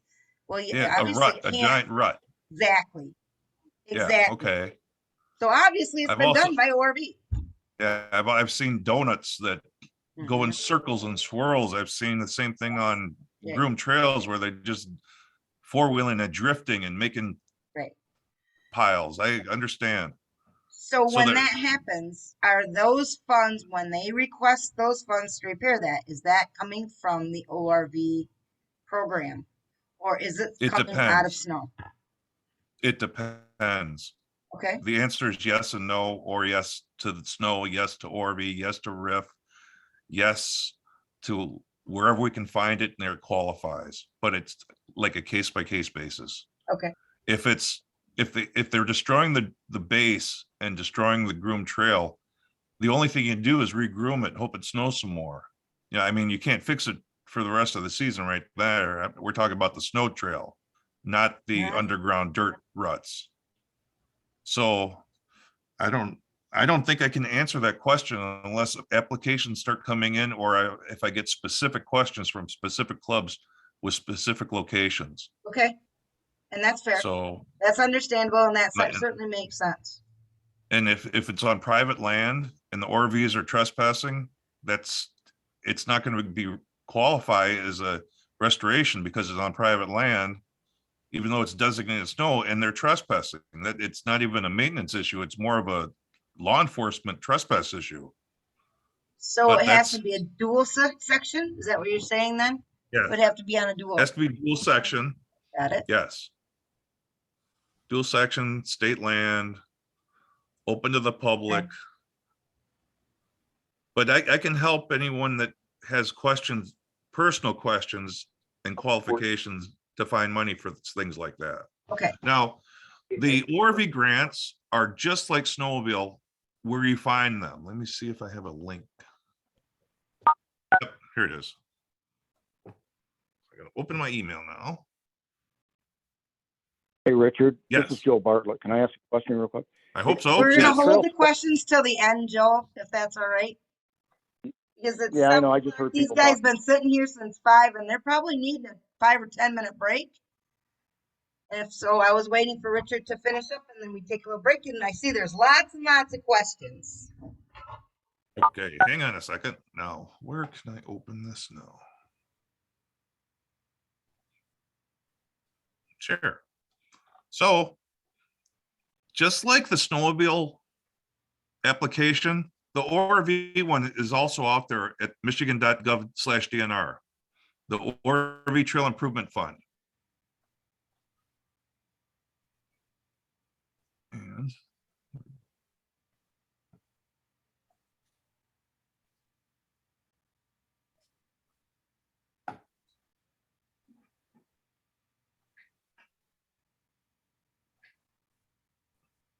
can you see this? Yeah. Yes. Okay. This gives information about the ORV Trail Improvement Fund, the eligibility, the application deadlines and things. I already went over the rec specialists are the field contacts, so you'll have to work with them rather than your field contact, the snow guy, the fire guy. And at the bottom are all the forms, including the handbook. The handbook has all the dates in it and any other information. Are you seeing this as I scroll? Yes, sir. Okay, okay. So all the information of the snow handbook is also in the ORV handbook. And if you forget that the trail specialist is your contact for ORV and you go to your snow person, they will refer you to the trail specialist. So they can help you with that, getting to the right person. And if you, it's on here right now to your unit contact, it says unit contact, but that really means your rec specialist. By May 1st, they review it and then they get it to me by May 31st. It's earlier than snow.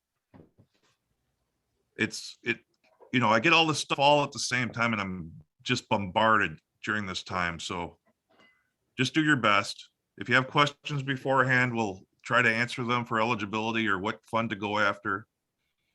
And all the other deadlines are in here. The reimbursements are similar. You know, everybody's a veteran of the Snowmobile program. The paperwork continues in ORV. And what else is in here? I guess what I'm saying here is that the handbook is a lot of resources that people may have questions on or need to know things.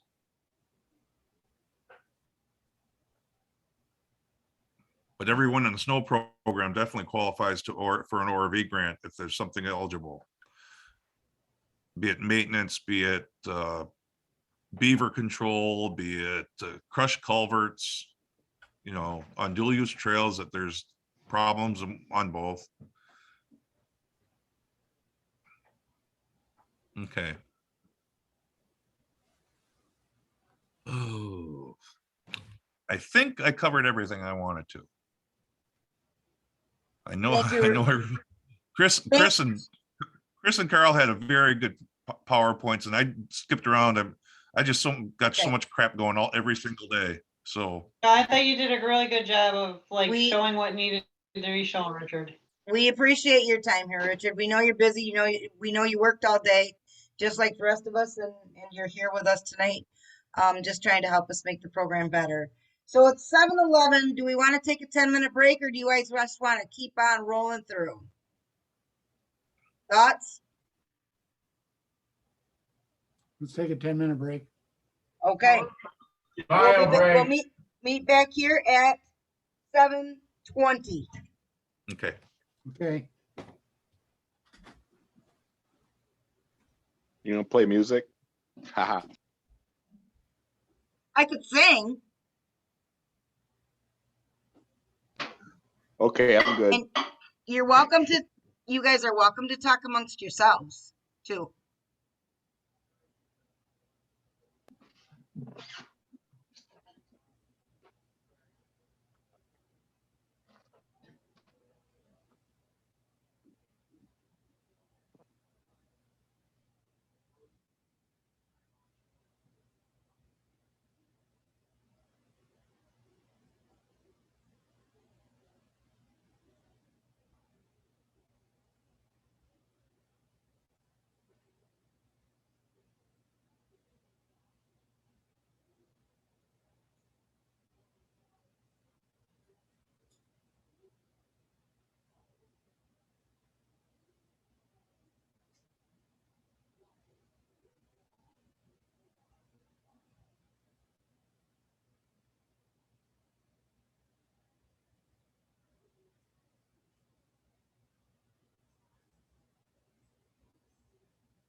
Francis, I think you're trying to talk here and you got your mic muted.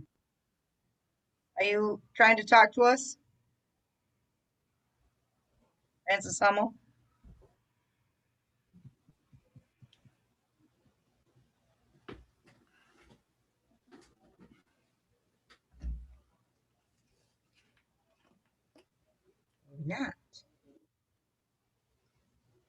You guys are also quiet. Taking a break. Yeah. It's a break, but we could have a mini roundtable. Well, we're gonna roll right into that round table and we can ask questions about everything we talked about tonight. I've got a few things that have been Sounds good. texted into me as well. So Karen, yes, Karen, yes. what else is left up for discussion? We don't have any. For tonight? What else is on the agenda tonight? For tonight, it was all about the funding and where it comes from, how it works. So if you have questions about the RIF fund and how that plays into it and things like that, I'm sure that Chris can answer those questions for you. Anything we talked about tonight. So each night after the presentations, we'll have a round table afterwards to talk about the topics for that night. Does that make sense, Tom? Or Yeah, Mike? I thank think you. that's Mike, isn't it, Mike? Is it you, Mike? No, this is Dave Smithers, but Oh. that's okay. Tom's computer. Yeah, things are complicated. Tom's computer. Things, yeah, funding is very complicated, and that's why I wanted one night for that, because it is very complicated and it's a huge discussion. There's a lot of myth out there. We want to stop those myths. We want to straighten this up, straighten it out and let people get their Okay, thank you.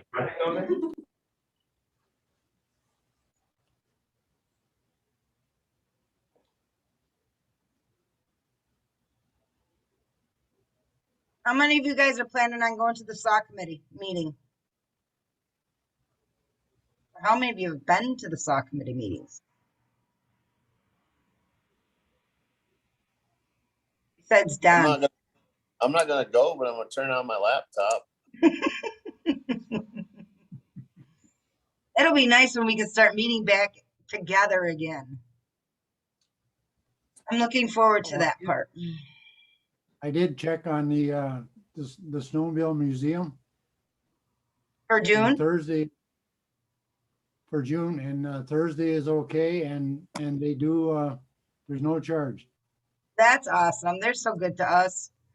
They do Yep. so much for the snowmobile program, for sure. And they Yeah. probably will for the ORV community as well when they start having their meetings as well, in person again, if they would choose that to move them around. And they do have the capability of doing Zoom if the DNR can't participate physically. Oh, I heard. so we could bring I in a heard some- Teams. Did you hear that, Kristen? That Yeah. we could maybe do kind of a hybrid. I know there was some conversation about that, doing, some hybrid meetings and the capabilities there. I think they're still working on that though within the DNR, aren't they? How to set that up? Yeah, trying to figure it out. We're hopeful that all of this is done come May 1st. Yeah, that would be nice. We just heard That's today, nice. starting Thursday, we can go to our offices without masks on. So they're starting to reduce things. Yeah, I see a lot of the schools are taking the masks away too.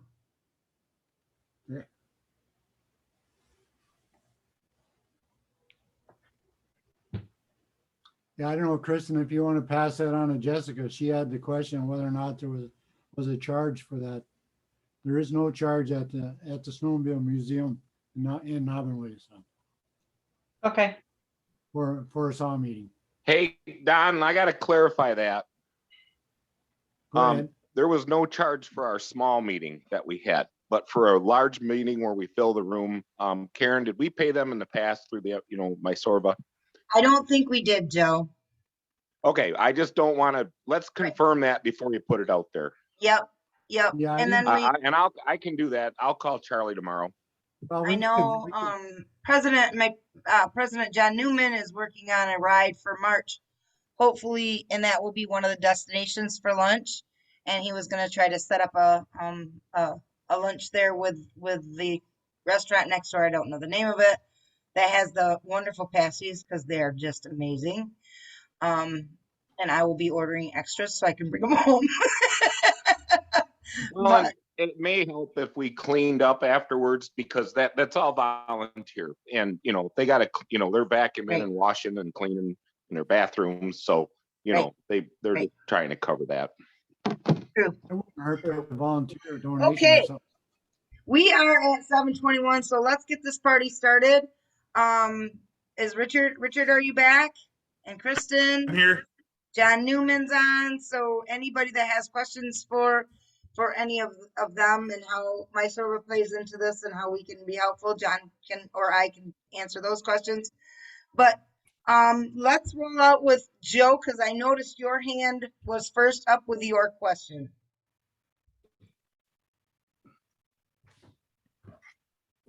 Thanks, Karen.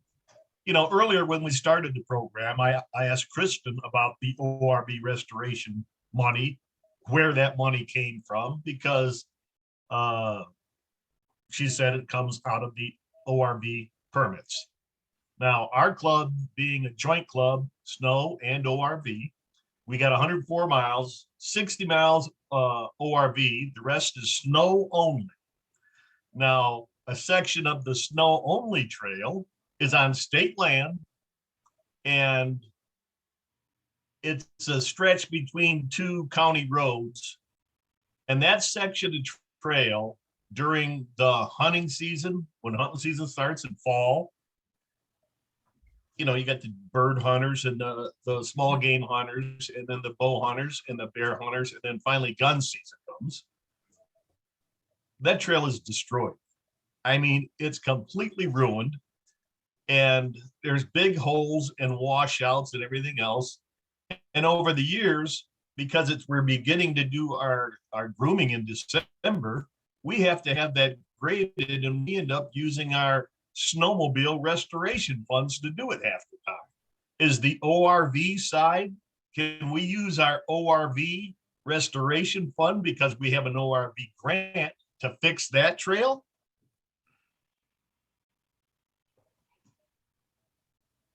I'd have to see a map, Joe. I don't see why not, Okay. Joe, but I gotta see a map. All right, all right. What are they That being was my destroyed by? question. Are they being destroyed by cars, by Jeeps, by? Yeah, trucks Trucks. mostly, you know, ATVs, but a lot of trucks are going through there. You know, they're not it's not really a trail at all. It's a not road. really a trail. So It's a just a road. it's a logging road on state land. You know, it's not really a road. A logging It just road, where they road. went in there and logged, and it's just, you know, connects between these two county roads, and, you know, Rock Crusher Road and Kelso Road. So people could go between the two roads there, and they just destroy it. So Is it a snowmobile trail? I've never put in, it's a snowmobile trail. I'd have to look at a map. I'd have to look at the details. This is what I'm talking about. Is the forest Okay. road open to ORV use? Is it a road that motorized licensed vehicles can drive down? There's so many different things I have to look into. Right. And some are commercial forest land roads that are private property. They're not eligible. So I can't answer until I look into it. Yep. All right. But, you know, I'll do my best to fund, but I've got to follow the law and what's allowed, so. And normally, we don't see how bad it is until December 1st, you know, after gun season goes. And we go over there and the whole trail's destroyed. Because that's when it happens. But anyway. All right, you know, if we have any concerns again, I'll send you the maps of exactly where I'm talking. Yes, okay. All right, thanks. Okay. Richard. Okay, you got a question? Do you want me to pack it for you on the trip? Or do you like these masks? Joe Kuchinecki, do you have a question? Or comment? How about Chuck Pope? Here I am, sorry. That's right. Richard, have you had any requests on the ORV or either side from like a local, you know, road commission or another entity outside? You know, I gotta believe with 288, there's things happening that road commissions are not able to fund on their own to fix things. Are they starting to reach out, or is that not even possible? From ORV or snow or both? They all, Either one. Does anybody, I mean, I could see where a road commission could get pretty, they get paid to grade a road or like in our case, a little trail across from me here, twice a year, but it gets rough in between. Do they ever reach out for? You just answered the question. They should they should grade their road. I see it no different as asking for epoxy. Right. Okay. So we're not spending money with anybody else except the program. Correct. Okay. Thank you. Mr. Chuck Pope, you have your hand up? Yep, thanks. So I'm with Kalkaska County Sand and Snow, and we do both grooming. We call it grooming in the winter and grading in the summer. And we do it through RV grants with a program tractor that the club purchased several years ago. It's getting a little old as well. And, the one thing with the RV program is, if you own the tractor, you take care of it. It's all your maintenance and so forth. So, I mean, we had a major breakdown on it, which we put a lot of money into it right out of our club funds because we're being obviously reimbursed by the ORV grant program. So it's not like the snow program. But the question I had is I've heard a lot about, program tractors for RV and all that. But the question I had, are you still doing anything with, like, if you were to retire a decent older tractor with that type of selling it to the clubs at a reduced rate or helping, because that could help some, like with our tractor, it's getting older. We're going to be looking at either having to get our own tractor, and we all know the cost of that. So I wasn't going to want to start the whole program tractor thing, but what are you doing with the tractors you retire? Are you just pushing them off and doing a trade-in on them, or are you still doing some buybacks like you used to do? It depends on if it's cost shared or not, where that money goes, whose it is, and the 100% are traded in or they're moved to less snow area that we could rehab it a little bit and they can use it because there's less pressure on it. Otherwise, it's traded in an offset cost of the new machine. Okay. All right. So we're beginning to talk about equipment and ORV program potentially, but it's not there yet. So I don't want to say a word. No, I understand. I just thought that might be, that might be a way to actually put some funds back in by, doing some type of, allowing some clubs that want to grade. Because we're a little different, and that's the problem. Every club's a little different. 99% of our trail, 95% of our trail is an ORV route or a road. So we're actually doing, I bet you this year with the bad snow conditions we have, we may be doing more grading. If we didn't do that grading in the summer, our snowmobile trails, you wouldn't believe the cost. I mean, the last time we weren't allowed funds to grade. The RV program gave us, we rented a bulldozer and spent 2 weeks. I mean, that's how bad it is. And continued ORV use is going to continue to push in this open philosophy on trails. I think is going to push us to a need to clubs being able to do stuff in the summer as well. Understood. That's all I had to say. I just didn't, so we could maybe find a way to maybe move some tractors to those guys that want to start grading in the summer as well. Thank you. I think Carl is up next, and then we have Joe Bartlett after that.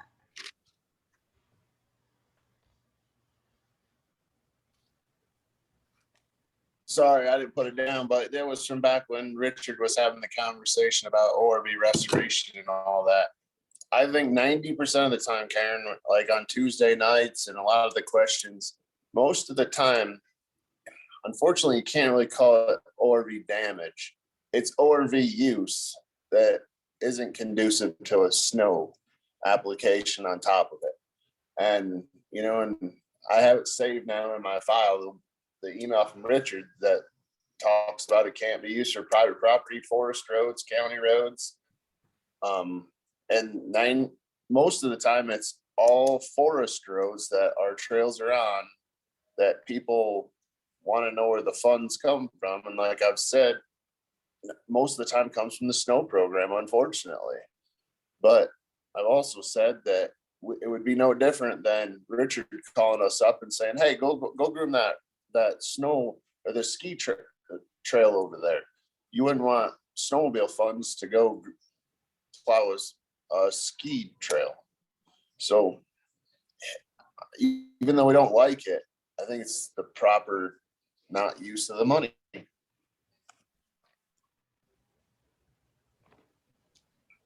Agreed. Joe Bartlett, you had a comment or question? He just sent me a message. He's between Senior and Grand Marais and his phone dropped off. Oh, any other questions? I have a couple that were emailed to me otherwise. And one was, who pays for the maintenance of the forest roads? Where does that funding come from? Is that from the snow program? Ooh, so when the I know forest, that Go I ahead. know forest recreation or forest resources, it gets money called road and bridge money. Okay. But most of that is to maintain fire lanes. They grade, and sometimes you'll hear a fire guy say, well, I went and graded the snowmobile trail. I mean the fire line. Oh, okay. Did you zip all around? Yep, I zipped all around so the fire truck could get down there when there's a forest fire. Okay. So, Right. but there's, like I said, there's like Okay. 8 to 11,000 miles opened Right. up. Right. Which I of- think that's where that question's coming from. Is the forest going to start demanding money from ORV and snow to maintain the damage that's being done to those roads? That was where the question I think was coming from, is who's going to pay for that? Now that they've opened it all up, is there a program to pay for maintenance? It was an unfunded mandate, Public Act 288. Mm-hmm. The DNR didn't open it up. They were told to open it up. They were told to inventory the forests. Yep. And You're right. Forest Resources knows that, that our ORV and snow program can't do that. So Right. So is it's definitely a problem. It's going to be a problem, and that's even with the non-motorized, that's part of their problem. They get funding to build the trails, but they have no funding to maintain the trails. So it sounds to me like that could be a potential issue coming down the pipe, and I guess we'll deal with it as it comes. But that was, I think, where that question, when I talked to them, that's where that was coming from. One of the other questions that I got is it time for a cost shared program again? And that would go out to the grant sponsors. Is it time we go back to a cost share? For equipment, Yep. that's up to your discussion. Yep. And You know, that's you can run the numbers of just this equipment go around, or at the end of the season, it's going to be about the same amount of money. Once we do all the final payments and fuel adjustment or DEF payments, and we'll roll money back, and we're going to make a budget for it, and we're going to look at how many we can buy. It's going to be the same, roughly. mm-hmm. And that's discussion and recommendation from us all and all the clubs and everything else. What do we average, Richard? Isn't it like about 2 million a year, give or take a little bit? Yeah, give or take 2 to 3 million, depending on good or bad snow years. Mm-hmm. So we've had that conversation quite a bit, Karen, but the thing is, when we did cost shared before, tractor didn't cost $300 and some $1,000 either. How many clubs these days could afford to put up? I mean, even if you went back to even 25%, how many clubs could fund it? That's a question that I can't answer that. We don't know what some of these, I've talked to clubs that have $3,000 in their accounts, and I've talked to clubs that have $150,000 in their accounts. I can't answer that. Yeah, and that's what I'm saying. It would have to be a serious discussion, and I don't think a lot of clubs could put up 25% of a $300,000 tractor. Let alone 10%.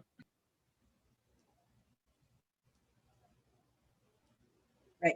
So that was, like I said, that's a question that was asked is it time that we go back to that so that we can replace the equipment a little bit faster?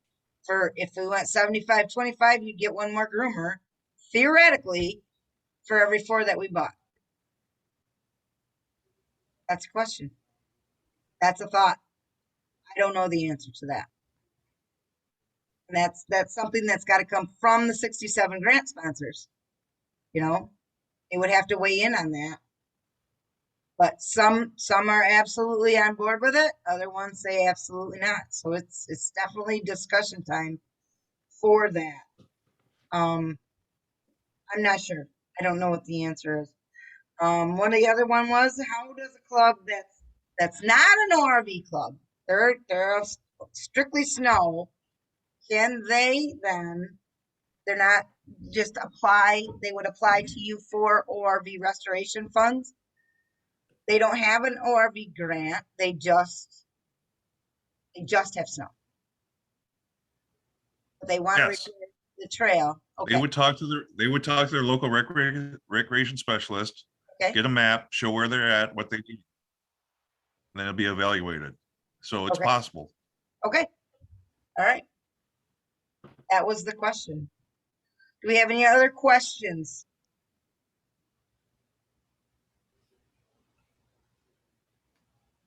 Is Joe still not on? Joe Bartlett? I don't see where he came back in. If you get it, you can email it to me and I can answer everyone, or you can send out Okay. an answer tomorrow or Okay. whatever. Yeah, yeah. I'm not sure what his question. Do you know what his question was, Kyle? Did he tell you that? I would have to think it would be involved with the ORV restoration on snowmobile trails. Mm-hmm. Well, like I said before, everyone in the program would qualify if it's eligible. But the rec specialist and I and other program staff would have to take a look at where it's at, what it is. There's a bunch of qualifiers. Mm-hmm. Private land versus commercial forest land versus federal forest land versus, there's a whole bunch of different things. If it's a Right. trail, if it's a dual trail, if it's designated, if it's not, all the different things. But we can also look for other monies or other ways of grading if that's the question. Mm-hmm. Yeah, it wouldn't I have a necessarily question. be. Can you hear me? Yep. Go ahead, Mike. Back to the deal with purchasing a new groomer under 250,000 and keeping it under what is a standard equipment for that machine. Our club needs a differential lock. Other clubs don't. Is a differential lock something standard? I would say yes. So our machine's gonna cost. I don't think our committee would ever recommend to Richard to turn down a diff lock. No. Okay, so that's not standard, but we could put that in our estimate and then see if it's approved. I would Obviously, you're encourage saying it. it would. Yeah, I wouldn't want to order a machine without it. And you know, the 250,000, that was for a tractor machine. Was it? Am I right on that, Carl and Don and Scott? Yeah. That's the other thing. You know, if you're on tires, we'd like to see a much lower number. So As the opposed goal to the is track not machine. right. The goal is not to spend 250,000, is what you're saying, Joe. Well, yeah, we realize that with a track machine, that's difficult to you know, stray. It's let me back up. It's easy to go beyond that with some nice accessories, but we got to look at what we really need. A diff lock we really need. We would never question that. Hey, we need a list of what's standard and what isn't. I guess it's Usually going to when be you- wouldn't that be different for each group? There's really no such, thing. But when you get down to the bottom line, when all of a sudden there's a bunch of add-ons, pretty much sums it up there. The add-ons are So- the, So things like heated mirrors, or heated side windows, fenders over the track, different size engines, all those are add-ons.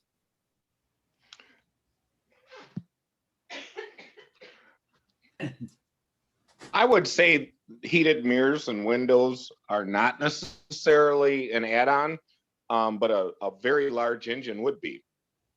Even though the club may need a larger horsepower engine to pull their very large drag. Yep, we've all got clubs that we can compare to, and we use that guideline. I mean, we all know clubs that we all think we have the biggest hill. I get it. We all think we get the most snow in some areas, but I can tell you in the Harbor Springs area, we've got some big hills and occasionally we get some snow. I'm no longer grooming, but I did it for 10 years and I like horsepower. So I push the group towards more horsepower. But we also realize that costs money. And we also realize Tier 4 causes you to kind of have to have a little more horsepower compared to an older Tier 3 machine. So we do take that all into consideration. So basically we submit a estimate and then we see if it's approved based on what we think we need. Yeah, I would say that we're very, we want everybody to get the right machine and be able to do their job. But if somebody needs 300 horsepower, you're going to have to really, really show us why you think you need maybe more than 100. I think we kind of right now with a tractor, not necessarily with a hydraulic machine, but with a tractor based machine, we're kind of like 180 ought to be plenty. Yeah, Okay, it thank would you. help the committee if, you have things that you have put on that invoice that you think you need to just give them a few sentences on, justification. It helps them understand where your starting point is, and then they can evaluate it across the state with, other things that are being asked and that kind of stuff. So it is okay when you submit your invoices to say, and here's why these add-ons showed up here. Not just because I would love it, but here's a good reason why I think it should be. Perfect answer.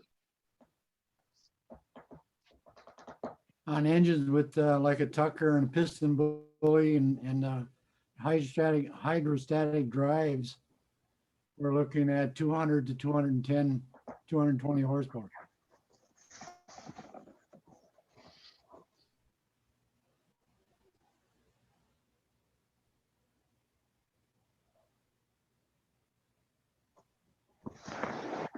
God, no reply. You scared him, Scott. No, it depends on what, when we get all the equipment list in and people's wants and needs, it's like somebody threw a basket of apples and oranges at us. Because no manufacturer, Piston Bully, Tucker, Trinoth, New Holland, John Deere, they're all different. An ag tractor puts 80 to 90% of the horsepower in the engine to the ground because of the way they're built.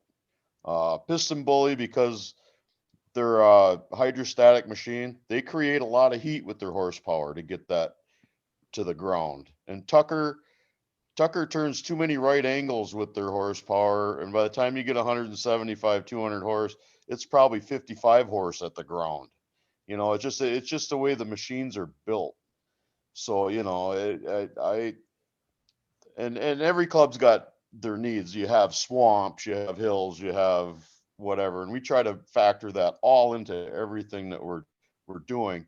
But the first last summer, after everybody's ESR finally got in around probably the end of July, we sit down and we're in a big hurry to get these machines purchased, and people are buying 5-man cabs and $8,000 toolboxes, signs on drags, they're bundling in blades and all kinds of things that, you know, the per mile rate is supposed to pay for a lot of times.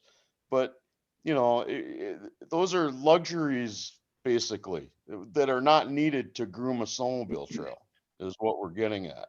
And with And that, 100%, we've got to be even more transparent, because another club's going to go for a ride and say, why couldn't I get one of those? I mean, it's just, we just have to be fair as we can be to everybody and justify it. Does the equipment in the area come into play? This is just a question. So, Southwest Michigan decides they need a piston bully and they're doing nothing but farm fields. Would that be approved? Probably not. Okay, that's a question. That was the question. I would assume they don't need a piston bully and they could do the same thing with an ag tractor. So why wouldn't we save the program that money? I don't know that they've asked for that. I think most of them are tractors down here, but that was just a question. It's a good one. well, a machine in Southwest Michigan would probably be on tires, I would hope. Yeah, that's As far as I mean, there's a couple of Tuckers down there, but they're really old. Yeah, Elgin's got a Tucker, I know. But they got a Tucker and they got a tractor. But I want to say Gobles has a Tucker. I don't know. Oh, and we all realize Oh. there's always going to be that one snow Yep. event where you have to walk or sit, and it's everybody wishes they could be on tracks. I mean, I get it, Right. you know, but Right. but we got Rex. Rex has got one tractor he's running.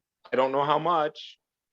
Guys, you know how he claims he's running it nightly or occasionally nightly, but and he's in, you know, Strongs, for crying out loud. If he keeps his trail base hard, he claims he can run on tires. We actually had two tractors in the last two rounds that went to tires versus tracks because they had railroad grade or the low snow area or something like that where they can get by with, and that actually saves the program $80,000+. Absolutely. And Don, you got a note about your, you guys did some snow tire research. Right. The Oh, yeah. doing radial tires that are built for snow with beach use in them. Usually they can get by with, you can get pretty good traction with just tires. And some even have tires with chains. So, you know, those things save the program a lot of money. Mm-hmm. Typical track system is $82,000 to $90,000. So Right. tires are $8,000. So it's a big difference. And fuel economy too. When we had 3 groomers, and we had one when we had that 8560, our first 100% tractor was a 98 New Holland, even though it was 2007 or something. We called that our money maker because we lost the least on that. You know, it got the best gas mileage, and I'm not going to say we didn't get stuck a few times, but I think there's not too many groomers out there that you can get everything stuck eventually. We've had high-centered units on tracks that require just as much assistance on a bad night. The other thing is tractors, ag tractors with tires require less horsepower. Tracks require more horsepower. So these are all things that we all look at. So. Exactly.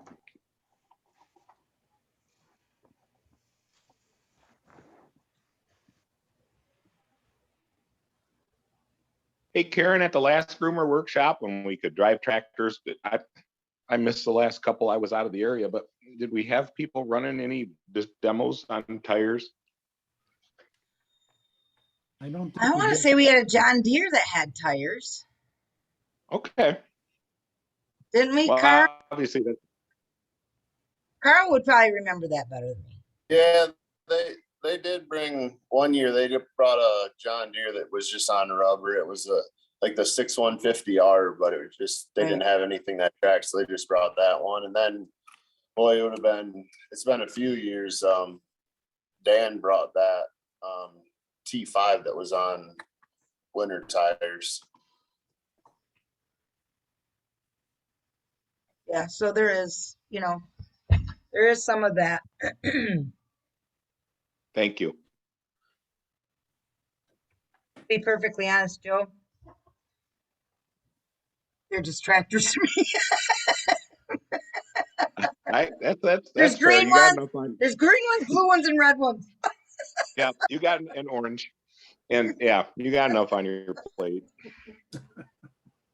I don't pretend to know about horsepower and things like that.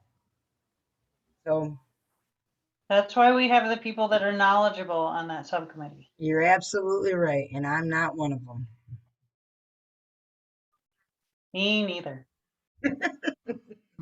I mean, we all would love to have a platinum Ford, but my 250 SR, whatever it is, does the same job. So it's saving the program without putting all the extras on. The creature comforts, that's where all the money's going, and I think that's what they're trying to stop is the creature comforts and be able to buy more units.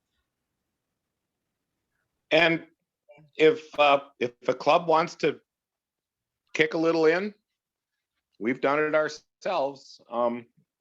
If you want to spend an extra 30 grand on a unit, you can do some chili cook-offs to do it. That's how this all started. That's how we all got started. And there's a lot of clubs still doing that. I realize it's getting harder and harder to get that kind of participation, but they're still out there. So you can upgrade, but do it on your own dime. Mm-hmm. I think that's what the user group would want. They're buying those permits and paying for them. They're going to want more equipment. They want better equipment, and they want big room trails. Of course, we'll never make all of them happy, as we all know. But realistically, we want to make the best use of their of the money that we have. And I think that's what the subcommittee is trying to do. I have no other questions that were mailed in to me. Does anyone else have any other questions? You guys are so quiet. What's for the dinner at the Sioux? I know. I thought it'd be. I want to go to the sports bar now. We did eat well at the Groomer workshop. We always ate very well. The sports bar kind of loosens up the tongue and gets more questions that way too. Yeah. Next time you guys need to bring in your beer at 5:30 or 6, and you'll be ready to talk a little more. Karen, can you hear me? Yep, I can. It's Holly in the Sioux. So Hi, Holly. I get a lot of questions and I see it a lot on social media with, let's take Grand Ray, for example. We know they're having a hard time with equipment breakdowns. So a lot of people ask, why can't equipment be moved from the areas that aren't using it to help a club like that out? And I'm sure it's logistically a challenge, but I guess if you could just answer why that doesn't happen, or somebody can help explain why that doesn't happen. Can I jump in for a second? Absolutely. Yeah. Well, this is Joe, and one of the things we got to remember, we do try to do that, and we do get some participation with that. It has to be up to the club that's going to loan it, unless we happen to have a loaner, which we've had a couple. That can be very problematic. People just don't seem to take ownership the same as they do with their own. However, it's still, that equipment is still owned by the club, and they just like loaning out your car to your brother-in-law. You might love your brother-in-law, but you're not sure you're going to get that car back the same way. There's a problem there, and it's some guys can do it and get away with it, but I would never ask somebody to do that and put any pressure on them. It's just it's a big ask, but it does happen. So with us, we have a loaner that we got that, to be honest, was in really poor condition when we got it. And then the one that we traded, we don't know where that went. So where, where did that one go and why couldn't it be used to maybe help some, they're not that far away from us, so we could have probably gotten it to them. I guess that's what I'm getting at is where, where does this stuff go once it leaves the clubs that aren't using it anymore, if it's still operational? Well, sometimes it's just traded in. Yeah. That would. Okay, so that one just went back. Yeah, and Carl, I don't know if you have a record of where this particular one went. You're the guy on that. Well, so sometimes when we get these rental / loaner tractors, they come from a dealership. I don't know what your specific instance was, but like We ordered it. obviously if we only rented it for a short time, it might have been something that it was a dealer's unit and obviously goes back to the dealer. Yeah, I don't know the specifics of that, but it seems like the one that we traded in is actually in better shape than the loaner that we got, but that we have a new one coming. So it's nice that we did get the loaner, don't get me wrong, but when you hear about clubs close by that have breakdowns, it just makes a lot of people question, where does this equipment go if it's not being used? So that makes sense. Yeah, and and that's in my presentation, like I said, we need more people to remember that it's our tractors and we need to take care of them. And as Joe said, some people just aren't so willing to let their tractor be used by someone else. Yeah, got it. I have one that a situation I want to explain, I guess. Big Bay has two machines and both of them are waiting for tracks. So they're completely down. Moose Country, out of the kindness of their heart, gave them one machine to use the rest of the year free, which I thought was astronomical. Above and beyond. Awesome. Above and beyond. And there's trust there, obviously. Oh yeah, I mean they're one club grooms to the other club, so I mean there's no logistic problem as far as transportation or anything like that. But I thought it was pretty great that they actually gave them a machine to use so they can finish the year out. And obviously sometimes, yeah, we all know there might be some machines in low snow areas downstate, but that Mackinac Bridge that changes the logistics quite a bit. Right. Well, and you don't know when you're going to get snow down here. I hear often from people, we need to pull from southern Michigan. Well, who's to say we're not going to get snow down here? Then what? Our equipment's up there. They're not going to be able to groom because their equipment's gone and you're not going to get it back in 24 hours. It's not going to happen. So you can't have that either. Trucking. Yeah. When you have trucking involved, it's pretty hard. You got to have it when it snows. Exactly. Yep. Exactly.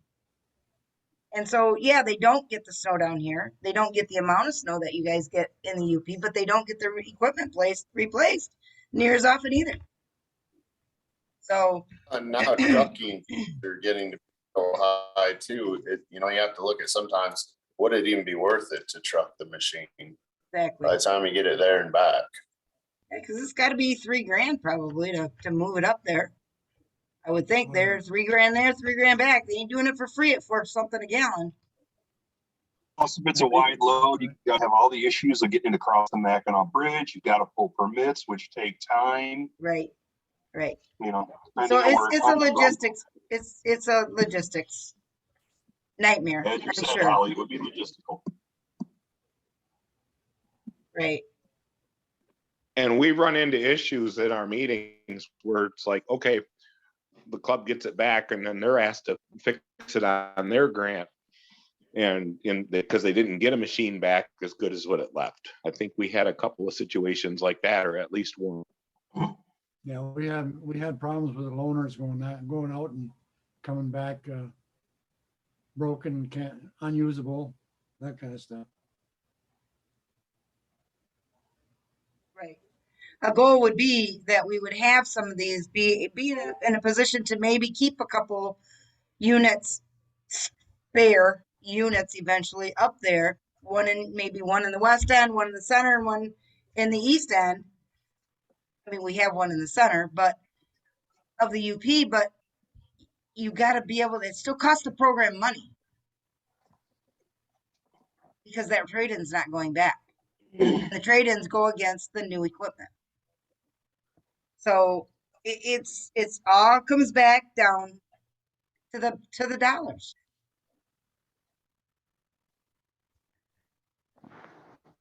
In a perfect world, we'd have all those things.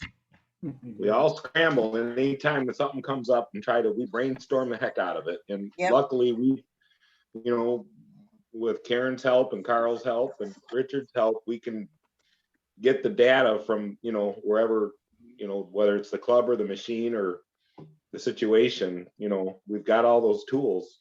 You know, Richard makes most of the decision quite well without us, but we keep, you know, we're happy to help and take the heat. There's a supply issue with Tucker Trex. I know that. Grand Marais waiting, Big Bay's waiting, others are waiting too. Right. They're fully funded. They're on order. They just can't get them. Right. I heard piston bully. You can't get parts for piston bully right now either. They're a month out. And we're horse trading stretched tracks just to borrow, and that's, you know, they were replaced to begin with, let alone putting on someone else's machine to borrow now. Right. So Right. It's no different. Good than- question, though. Go I'm ahead, gonna Joe. sign off, Karen, okay? All right. I'll Thank you, Richard, so much for your time. I appreciate it. I see that Chris had to sign off as well. I'll see everybody at the SAW meeting on Thursday. Yes, you Thanks, will. Richard. Thank you, Richard. Thank you. Don, I sent you some updates today. Is that adequate or you need more? I didn't get the breakdown on the I got the equipment that was, but we didn't get the breakdown on or I didn't anyway, on the maintenance end of it, so.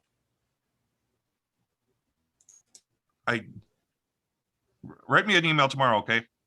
Okay. will Okay, do. good night. Yeah, thank you, Richard. Thank you.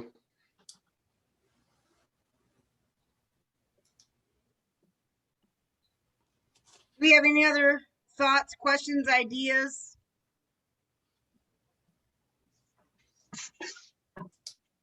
Anybody?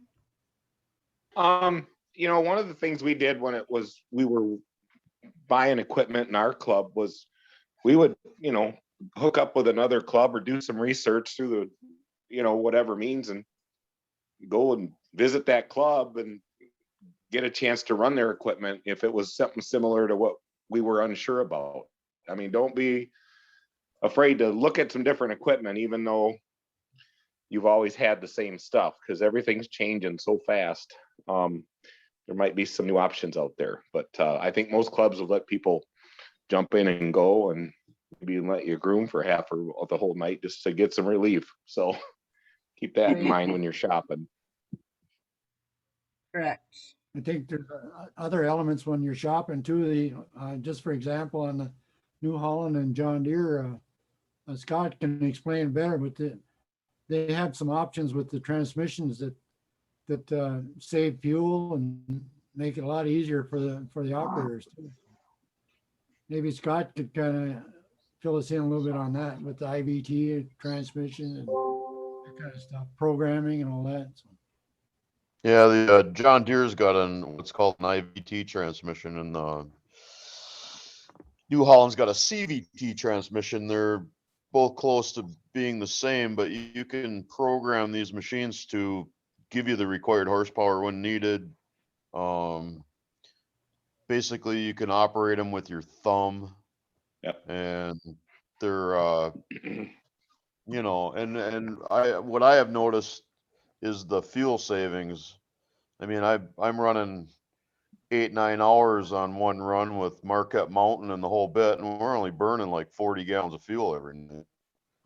So it makes a big difference. You know, the other transmissions they have, like the John Deere's called the Power Quad. Well, they're not very efficient. And so I'm gonna jump in for a second, Scott. I totally, in our case, we got a 6150R, and so did Jordan Valley.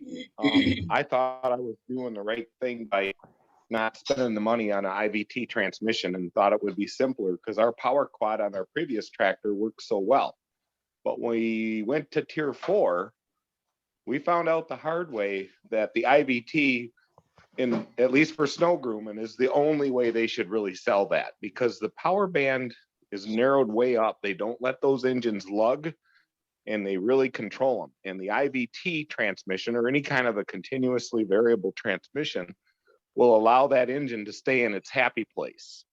And it made so much difference. We traded in our 6150R and went to an older tier 3 tractor because it was so bad on fuel. It would not even pull as good as our 4-cylinder 6430 John Deere that was not tier 4. So nobody saw that coming. You know, Keith Litchfield was surprised. We didn't realize it was going to be so bad without the IVT. So I would, you know, unless something's changed, I would highly encourage that variable transmission.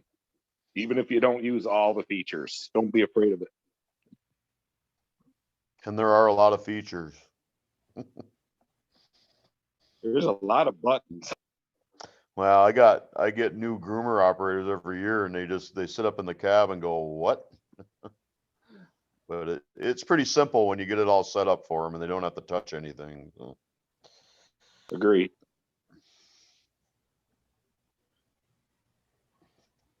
I guess that's the reason I brought that up, is because it takes a knowledgeable person to set these things up so that they can run efficiently. So that's the other thing. If people have questions on how to do this stuff, I think there's enough expertise in the equipment subcommittee to help you do that. So don't be afraid to call us or email us or whatever. So. Yep. And so far we've worked for free. So right in there with you. Yeah. So far.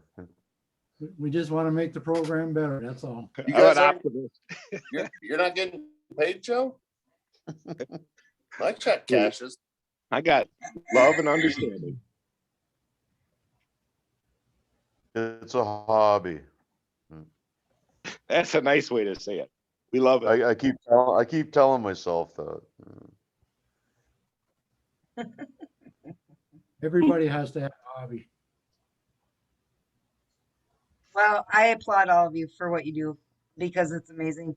You are definitely the backbone of this program, and we wouldn't have what we have today without you guys out there busting your hump, taking time from your families, sitting in those groomers, broke down, working on them all year round. It just doesn't go away, and I applaud you on a daily basis for all the things that you do, because we wouldn't have what we have.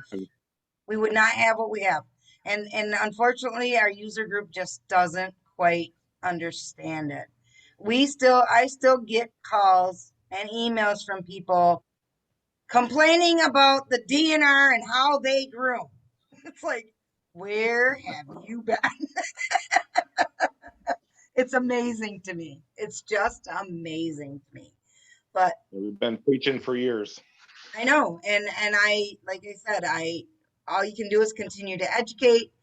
And that's hopefully someday they're going to get it. They're going to begin to understand it. You have the group that wants to pay $500 for a trail permit, and the other group that wants to pay $12 for a trail permit because they see zero value in it. So you're going to have that no matter what. Of course, that's society today, but you guys are amazing to me, and I applaud all the hours that you do, because people don't understand. They don't see it. And Joe Bartlett, is that you I see? Do you have a question?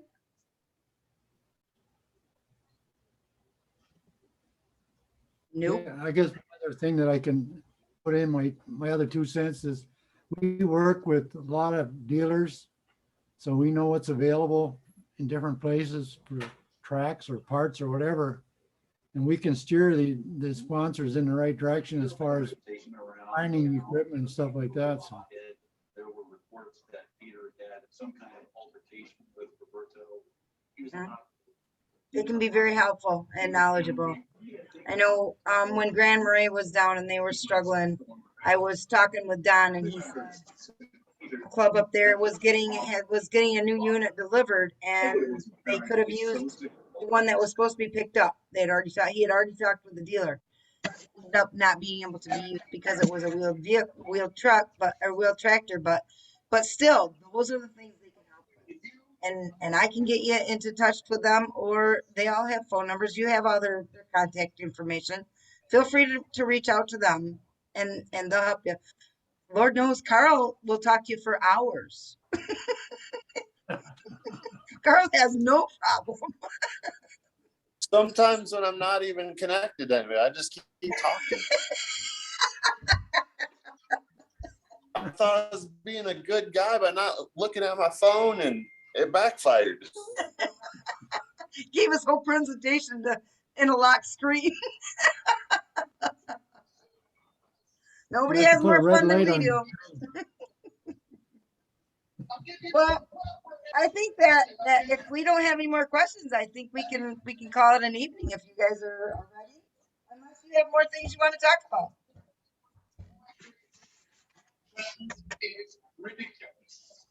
Anyone?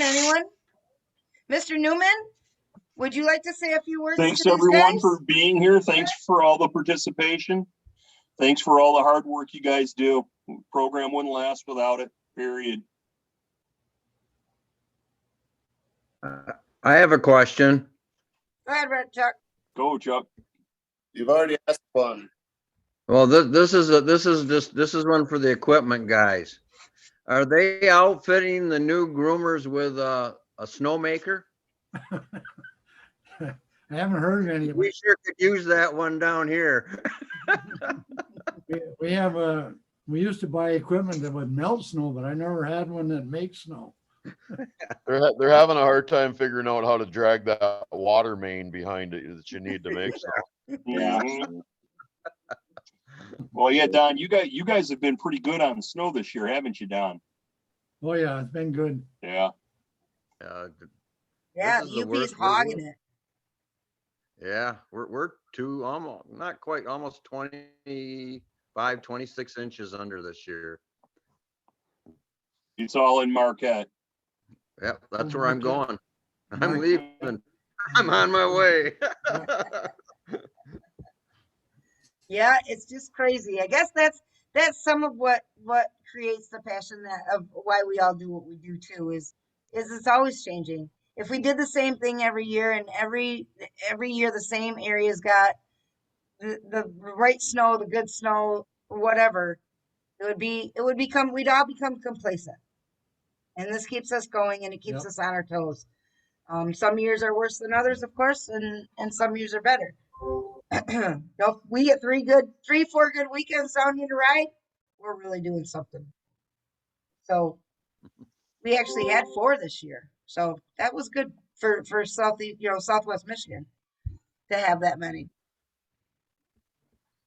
But then it's gone, just like that. We don't get a base. A base? What's a base? We have all early season riding down here. But that's okay. We get to ride. So, okay. Thank you, everyone. I appreciate it. I'm glad you were here. I hope you found this as informative as I did. And again, I appreciate your time, and I'll see you all tomorrow night. Sounds good. Thanks, guys. Later. Good night, Irene. Good night, everybody. Thank you everyone for coming. Good night, Dick. Thank you. Thanks again. Very good Good meeting. night. Good night, Rick. Good to see you, buddy. Okay, Carl. I couldn't see you, but that's probably a good thing. Yep. It it's is. a good That's thing, why I didn't Rick. turn on my camera. It's a good thing, Rick. We'll talk to you later, buddy. Yeah.